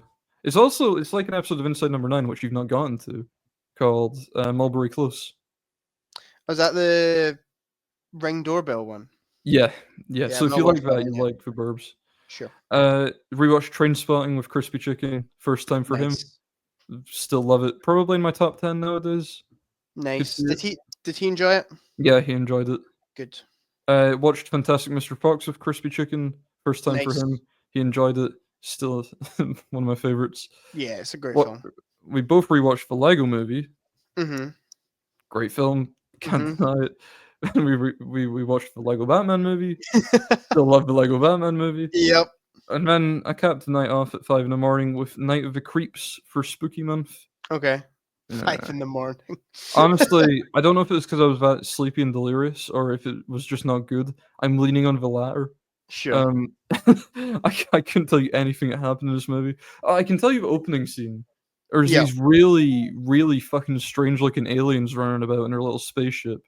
And then someone nicks some space slugs and drops them on planet Earth. And these slugs turn people into zombies. Sounds great, Fergus. You should see the alien costumes. It's fucking mental. It's like 1960s Doctor Who. Oh, sure. I got you. I got the vibe. Yeah. Then I watched next day for Spooky Month. I watched In the Mouth of Madness by John Carpenter. Yep. Very good. It feels a bit like a Stephen King film. It's about like these horror books that kind of drive you mental. I think you told me about that one. Might have done. Sam Neill is fantastic in it. Oh yeah, I remember you telling me about this. Mm-hmm. Okay, that's another one to my watch list. Then I watched Toby Hooper's Poltergeist. Some people would argue Steven Spielberg's Poltergeist. Sure. Have you seen Poltergeist? No, I haven't. I think we've had this chat as well. It always seems like it's going to be like a kiddie film to me. Yeah. I could see watching it as a kid and like kind of being scared of it, but kind of falling in love with it as well. Yeah. Is it? Do you enjoy it? I enjoyed it. Yeah. It was quite slow to begin with for me, but by the final act, it was off the rails. Enjoyed it. Yeah, I'll definitely check it out. I've got the Blu-ray, so I just need to. Mm-hmm. I don't know what. I've just got a bit of a mental block about it. I think I'm not going to enjoy it for some reason, but I don't know why that is. I think I was kind of the same, but I was also excited. It was weird. Sure. Glad I watched it. Would recommend. Yep. Next film I watched was another one for Spooky Month. It was Pedro Almodovar's The Skin I Live In. Okay. Starring Antonio Banderas. From Paddington in Peru. Yep, he's in that. I won't spoil this film at all because I'd really recommend it, and I don't want to ruin any twists or anything. Mm-hmm. So I guess there's a few things I don't know how well they'd be represented. Okay. But I really enjoyed the film. So sure. Then I watched Heathers from 1989. Okay, cool. Have not listened to any songs from a musical, but I've been told to. So Yep. apparently they're meant to be quite good. Yep. Heathers was good. It was weird. It was dark, and it was quite campy at the same time. So I enjoyed it. Winona Ryder was very good. Cool. I thought Christian Slater looked like a 30-year-old man, and he's meant to be a high schooler. But, whatever. there was something I watched recently. I can't remember what it was. It might come back to me, but I found that like a lot of the people who are meant to be teenagers looked about 40, and I was like, what is going on? You get that in a lot of movies. Yeah, like Amazing Spider-Man. Yeah, it's off the top of my head. Yeah. Then I rewatched because I just felt like rewatching it. I rewatched House of a Thousand Corpses, directed by Rob Zombie. Love this film. I think I've seen it described as Texas Chainsaw Massacre meets Rocky Horror Picture Show. Okay. Which, given how much I love both these films, it makes sense. I really love House of a Thousand Corpses as well. All I've seen from Rob Zombie are the 2 Halloween movies he done. So that's kind of put me off his filmography. However, I have heard House of a Thousand Corpses is good. Yeah, it's quite wild. It's quite bizarre. It's so weird. There's like this abandoned plot line that we didn't end up including in the film, where about like Bigfoot or a cryptid of some kind, and there's a scene where this farmer is explaining how his wife had this interaction with the Bigfoot or whatever. Yeah. And that plotline is completely abandoned, but they were just like, fuck it, we'll chuck that scene in as a transition. That'll do. Yeah. So that goes, that we never see that character ever again, but he just comes in, talks about Bigfoot, and then fucks off. That's brilliant. Yeah. Is that not part of a trilogy? Yeah, I've not seen the other films in the trilogy. I've heard they're good as well, to be fair. I've heard alright things. Sid Haig is very good as Captain Spaulding. Sure. Would recommend. Yep. And then the next day I went to the cinema to see The Room Next Door. The Room? We're pushed for time here, Jack. We could do this for like 5 minutes, but let's not. Okay, so you went to see The Room. Next Door. Yeah. Directed by Pedro Almodovar again. Okay. Unintentional. It was just on the next day, and I was like, oh, I didn't know that was out. Yeah, I'll go see that. There you go. Tilda Swinton and Julianne Moore are both fantastic in it. That's kind of the only reason not the only reason, but that's what really drew me into it. Good cast. Yeah, she's like, Tilda Swinton's got cancer, and she rekindles her friendship with Julianne Moore's character throughout the last kind of months of her life. Sure. I won't spoil anything about where the film goes from there, but it's very, very, very, very emotional at points. I think it worked pretty well. Sure. And then that day for Spooky Month, I watched Climax. Won't talk about that, but very good. Yep. Then the next day I watched Creepshow, which I was very excited to watch. Nice. I'll briefly touch on all the little segments. The prologue and epilogue were pretty fun, but they only last a couple of minutes. But they're fine for what they are. There's one called Father's Day, which has a young Ed Harris in it, which is quite fun to see. Yep. And the zombie costume is really cool. It's weird because like the way the zombie gets brought back to life is the poor Jim Beam on his grave, and that seems to be some kind of elixir that just brings him back to life. Brilliant. So yeah, that's the kind of film we're talking about here. Yep. And then there's The Lonely Death of Jordy Verrill, or The Lonesome Death. And this is one with Stephen King in it. Everyone knows that Stephen King's in this film famously. And he's quite funny. The whole concept of the film is that it's like one of these kind of horror comics that were quite popular in the 50s. Sure. And I think probably The Lonesome Death of Jordy Verrill is the one that feels the most like that. Okay. Then there's Something to Tide You Over, which is quite good. It's a nice revenge story. And Leslie Nielsen's in it, which is the most exciting part. I love Leslie Nielsen. Yeah, he's brilliant in it. Yeah. Then there's The Crate, which is kind of Hitchcock-like. It's like Hitchcock, but more supernatural. Yep. It's kind of a monster segment. I like that one. It's probably the best one. But it's the longest segment, and you can kind of feel that. Sure. And then the last one is called They're Creeping Up on You. It's about bugs. I really wanted to enjoy it a lot more. It probably would have been my favorite, but it was really, really short in comparison to the others. Okay, sure. Which was a shame. But yeah, on the whole, really enjoyed Creepshow. I might watch the TV show. I've heard good things about it. I've heard Creepshow 2 is pretty good as well. Yeah, Creepshow 3 has one of the lowest averages I've ever seen on Letterboxd, though. Does it? It's I didn't yeah, even know there was a third one. I'm not gonna lie. I knew there was a yeah. second one. It's got a 1.6 average. Ooh. What the fuck is that? Okay. Probably won't watch that, to be honest. Yeah, I've heard 2's good though. Mhm. Heard 1 and 2 are pretty good. So I definitely want to. Yeah, I'll probably check out 2. Yeah, I definitely want to watch them both. They look like something to be up my street.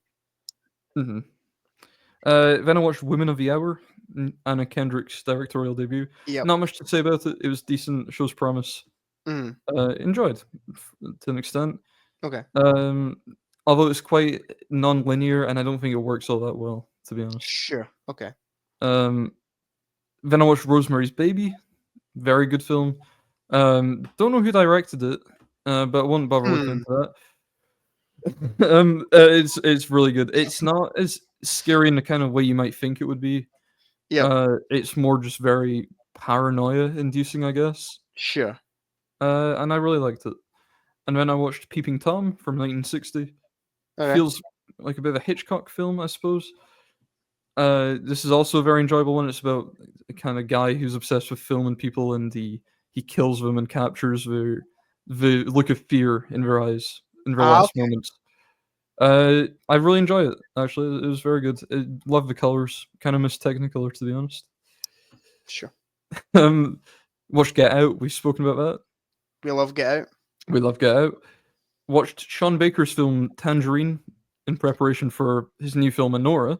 I've heard Tangerine's very good. The first thing to know about Tangerine that anyone will tell you that's seen it is that it's filmed on an iPhone 5S. Yes. Yeah, very interesting. Because it looks beautiful. You wouldn't expect it to. Yeah, enjoyed this film quite a bit. That's all I've got to say on it. Really, it took me a while to get into it, but once I did, I was into it. Cool. Watched Midsummer, director's cut. Finally got around to that. Love Midsummer. Yeah, Midsummer's brilliant. I think probably prefer over Hereditary out of the two Ari Aster films I've seen. Yep.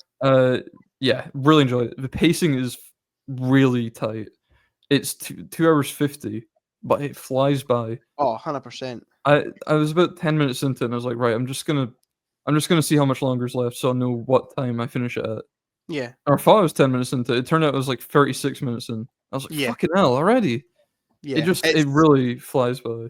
Yeah, it's very well paced in my opinion. It's Mhm. the setup is, it gets to the point where you're like, okay, we've been going on for this quite a bit. And then as soon as you want something to happen, the batshit insane stuff. That cliff scene. I was going to talk about that. That is a brilliant scene. Such a good scene. I don't know if you've seen. Do you know Limmy, right? Yeah. He's on Letterboxd and he only has one review, and it's for Midsummer. I won't read it now, but I'd recommend reading it later. Okay. And then Halloween comes around. I watched 4 horror films on Halloween. I watched Scream 2. Yep. All right. I like Scream 2. Scream 2 is okay. Yeah. I love cinema scenes. Great. Yeah. I was just disappointed because they said that David Schwimmer played Dewey in the Stab movie, and we never got to see that. Oh, sure. That would have been fun, to be fair. Then I watched Heretic, starring Hugh Grant. Oh yeah. Me and Crispy Chicken went to see that. We both enjoyed it. Hugh Grant's fantastic in it, and he's like, "Oh, Misa Jar Jar Binks" at one point, which is pretty sick. Yep. And then I watched Ghostwatch on Halloween night, which was really, really good. Is that the BBC thing? That the live broadcast thing. Yeah, I've got the Blu-ray. Not actually live. Have you? Yeah. Would really recommend. Genuinely, I think the film that scared me the most out of everything on the list, because of how natural it all feels. Have you ever seen something like, say, Children in Need or like Red Nose Day? Yeah. You've seen them kind of live broadcast where we have all these professionals doing all that. Yeah. It feels quite like that. It's very realistic, and I think Michael Parkinson's really good in it. I've seen clips from it, and it looks like something Inside Number 9 would do. Yeah, it is a bit. Well, especially with the episode Deadline, of course. Yeah, exactly. Yeah, it's a bit like that. Yep. Yeah, really liked Ghostwatch, and then capped the night off with Halloween, which I think we spoke about last week. Yes, we did. Go watch that. Like Halloween quite a bit. Yep. I went to see Anora next day, November 1st, release day of Anora. Mhm. Missed it. Oh no! Me and Crispy Chicken missed it. So don't worry, because here's Venom: The Last Dance. Oh, God. no. Oh, Eddie, I'm the horse. And oh my God. Not a good movie by any means at all. Didn't like it actually. I liked the horse scene. Yep. That was less than a minute long, so that's good. All the horse Yep. footage is basically shown in the trailer. Great. What's the name of the old lady, Mrs. Chen or something like that? Something like that, yeah. There's a good scene with her where where she dances with Venom. That's pretty good. The rest of the film was fucking awful though. I was just waiting for it to end. I'll probably see it at some point. Because I've seen the first two, but yeah, I don't really like not the first two forward to it. anyway, but I don't mind the first one. Mm, Second one's pretty shitty. mhm. And yeah, well, our good friend Noah really enjoys a bit of Venom 3. Crispy Chicken liked it. Oh, did he? There you go Yeah, then. maybe I'm in the minority. I don't think you are. I don't think you are, No, Fergus. Don't I'm worry. not. And then I kicked off. Oh god, this is stupid. I kicked off Mark's Movember challenge, Oh which yeah. was a joke. And I thought, no, this would be quite funny. To watch a film for the entire month of November where someone has a mustache. Yep. Horrible idea. So it started off with a film called La Moustache, where Yep. actually it barely counts because the guy shaves off his mustache in the first minute. Oh. It's a French film about a guy who shaves off his mustache and nobody realizes, and everyone says like, "No, you never had a mustache to begin with." That And it's sounds quite weird. Yeah. It's very weird as it goes along, but I enjoyed it. Okay. And then I watched Grease in the cinema, re-released. Okay. Actually, I watched something in between La Moustache and Grease. I watched Book of Mormon. Oh, we love Book Big of fan. Mormon. Yeah, I love Book of Mormon. Then I watched Grease with Crispy Chicken. Was his Yeah, first time. He liked it. I'll say something about Grease. Not a Mhm. massive Grease fan. No, I never have been, but I liked it more this time. That's fair. It's just kind of a movie, isn't it? Yeah, yeah. Like it's just like musical the movie. Yeah, pretty much. It's like the most Yeah. generic musical I think ever. Yeah. I've not seen it in years, like genuinely since I was a kid. Mhm. Because I actually remember going to, I think we went to, I can't remember if it was Mallorca or Menorca or somewhere like that as on a Mhm. holiday when I was a kid. And at one of those like family clubs, they played Grease Lightning. Mhm. And I was like, I fucking love this song. And then mom was For like, sure. that's from a movie. And I was like, What? no way, that's from a movie. And then I went and watched the film, and I was like, oh, okay. Yeah, I was exactly the same. I thought Grease was gonna be a lot better. But Yeah, no, I do like it a bit more now. Though. The song's all bangers all the time. yeah, Dan Zuko is really cool, but he's also a bit of a cunt, so it's yeah. quite Fair. weird. Yep, Yeah, really enjoyed it quite a bit more than I thought I would. sure. When for Mark's Movember challenge day 2, I watched Bad Country. Would never have watched this, How but did Mark pick these movies? Mark didn't pick these movies. I get to pick them. Oh, you get to pick them. Okay. Yeah, Why did you pick Bad Country? because Willem Dafoe has quite a good mustache in it, and he does. But then Matt Dillon comes along and he has an even better mustache. So Okay. didn't even watch it for him, but whatever. Yeah. Bad Country was not good. Sorry. Next film I watched for Mark's Movember challenge was Meet the Robinsons because everyone knows the bowler hat guy has a mustache. Yep. I thought animated films should count, and I should have a few of them on the list. So I went with that for some reason. But I did actually enjoy it decently. I don't mind Meet the Robinsons. I think Yeah, it's quite it's a bit fun. of a laugh, isn't it? Yeah. Yeah. Then I watched. Fuck me. For Mark's Movember challenge, I watched Death on the Nile. Oh, the Poirot film. Yeah, not into any of them really. I used to quite like Agatha Christie's books. I used to read them when I was younger. I never really read Death on the Nile, so I don't have any kind of connection to that already. Didn't think it was particularly good, to be honest. Emma Mackey was quite good in it, but the rest of the cast is unfortunate. Sure. It's got Gal Gadot. Yep. Army Hammer Yep. and Russell Brand. Oh no, Which no, no. This movie came out in 2022, and in 2 years, I don't think it could have aged any worse. Yep. Is Um, French and Saunders not in it as well? yeah, weirdly they're in it as well. They're Yeah. alright, to be fair, I don't mind them. I think it's such a shame that those films aren't better than they are, because it's Mhm. it's a quite a good idea to, Mhm. in a similar way they're doing like Knives Out and stuff, to Yeah. start doing the Poirot books. Knives Out is, Um, like, funny and yeah, entertaining, so that's the yeah. difference. I heard the newest one wasn't too bad. Haunting in Venice, I seen it. I thought it was alright. It's probably the Yeah. best of the 3. Yeah. Death in the Nile's definitely the worst. Yeah. The whole time I just couldn't really imagine why they were still in the boat, to be honest. I felt like they kinda could've just Sure. gotten off it. Yep. Then I watched The Florida Project, which I was able to get on Blu-ray that day at CEX. Yep. And I really loved that actually. Another Yeah. Sean Baker film. Willem Dafoe in it as well, and he's lovely in it. Yeah. It's set in, these kinda like motels that you get in Florida. You know, a strip. It's like it's got these tourist shops like the Big Wizard. Yep. Yeah, you know one. It's kinda set in these little motels here, and it's about people who live in them. Yeah. It's one I've got on Blu-ray. Mm. And I really want to watch. I think Dad wants to watch it too, Mhm. so I might watch it with him at some point. I really adored it. I thought the ending caught me off guard a little, Okay. because there's a bit of a format change, and you'll notice that. Okay. Um, but if you consider why it's like that, you'll understand. Okay. And then I watched Anora. Finally got to see Anora.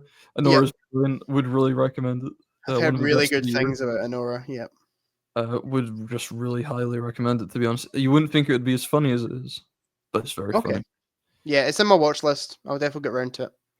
That day, I also watched another 2024 film, which wasn't as funny, unfortunately. The Outrun. Not many Oh, laughs okay. to be had in The Outrun. Yep, I can imagine. Saoirse Ronan is very good, though. I could Yeah. see her getting an Oscar. I don't know if she would be my choice, but I could see it. And then it was time for Mark's Movember Challenge, day 5. Yes. And we watched The Pink Panther. Is that not meant to be really good? It's okay. Okay. You'd be surprised how little the Pink Panther is in it. He's only in the opening titles. The The Pink only Panther's the name thing. of the jewel. Oh, okay. The only thing I've seen with David Niven is Mhm. Casino Royale, Yeah, yeah. which was abysmal. Mhm. And that kind of put me off it a wee bit. Like any David Niven thing, even though I think I might like it. Yeah, I If think it's you'd probably like Pink Panther. If it's anything like the Casino Royale from the 60s, it will be shit. It's not like Casino Royale from the 60s, as far as I can tell. Okay, that's good. That's good. Peter Sellers is Inspector Clouseau.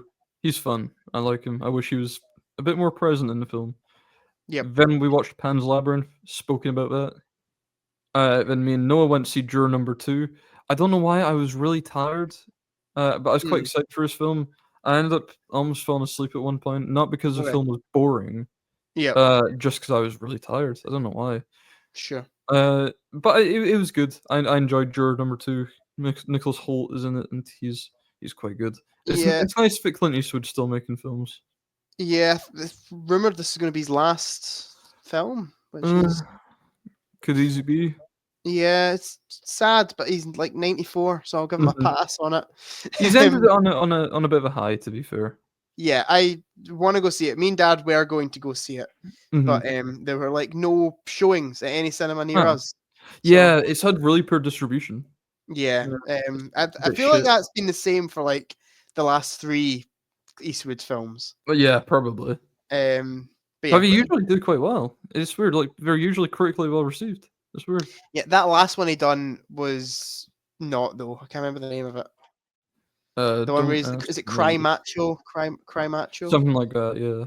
Yeah, that got really bad reviews and that did not get distributed well at all. But no, I really want to see Juror Number 2. It looks good. Yeah, I would recommend. I think you'd like. Yep. And then it was time for Mark's Movember Challenge, day 6. What's inside the box this time? What's it going to be? Oh, it's Scream 3. Oh, the worst Scream movie. Possibly. I've not watched Scream 4 yet, but you've kindly given me the Blu-ray to borrow.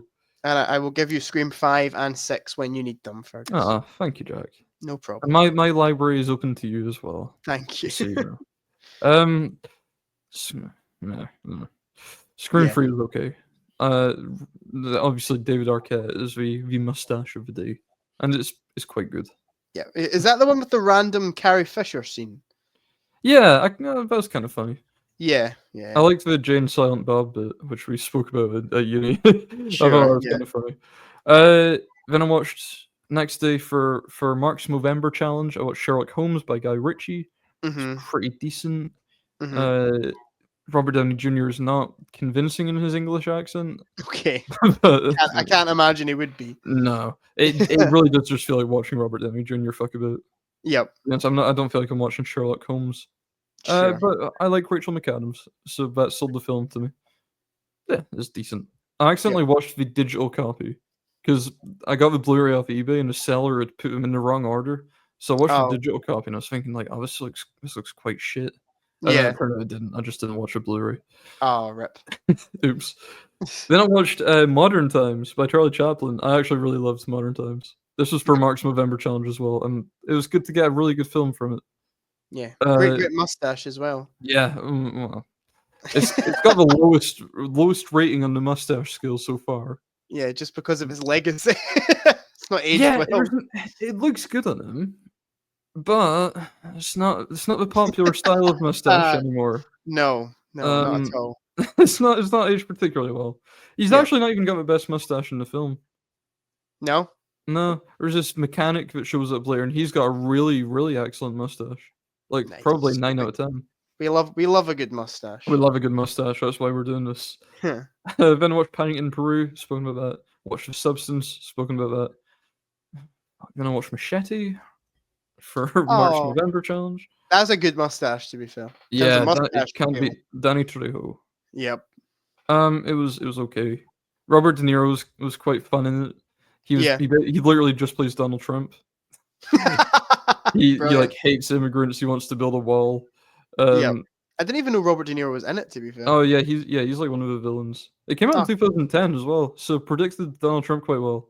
I actually feel like he maybe based his whole campaign on the Robert De Niro character in Machete. He saw Machete and he was like, "I'm basing my full, yeah, my full campaign on this movie." He didn't watch it to the end. There's even like one of the major plot points is like a staged assassination against him, like for publicity. Oh, Which you know, I don't think you should have copied that bit either, to be honest, Mr. Stone. And then I watched Paddington Peru again with Crispy Chicken, and then finally, the most recent film I've watched, and ending this 3-hour podcast with Shaft. Shaft. Yeah. Shaft is the cool guy. Shaft. Yeah. You know the song. Yep, I know the song. Classic blaxploitation film from the 70s. Yep. It was alright. Yeah, didn't mind it. Didn't mind a bit of that. Good soundtrack. Very nice soundtrack. Soul. I like soul. I've heard the Samuel Jackson one's alright. Really? Yeah, I didn't imagine it would be, but I've heard alright things about it. Well, there you go. That's everything. That's 3 hours 10 minutes. Yeah. Thank you from the bottom of our hearts if you have watched this long. Yeah, just speaking to no one really, aren't we? To be fair, if you have, you've picked up a lot of good recommendations from the both of us. So. Possibly, maybe not in the later half of mine, but true. You know what films to see, and you know what films to avoid. At this point. That's true. That's true. What Substance? Yes. Okay. Thank you, everyone, for watching this episode of the Popcorn Podcast. Apologies that it's a long one. We'll be back to normal next time. With what? I'm thinking I can do a little quiz or something. Yeah, all right. We've not done one of them in a while. We've not done a little quiz in a while, so I'll do a little quiz.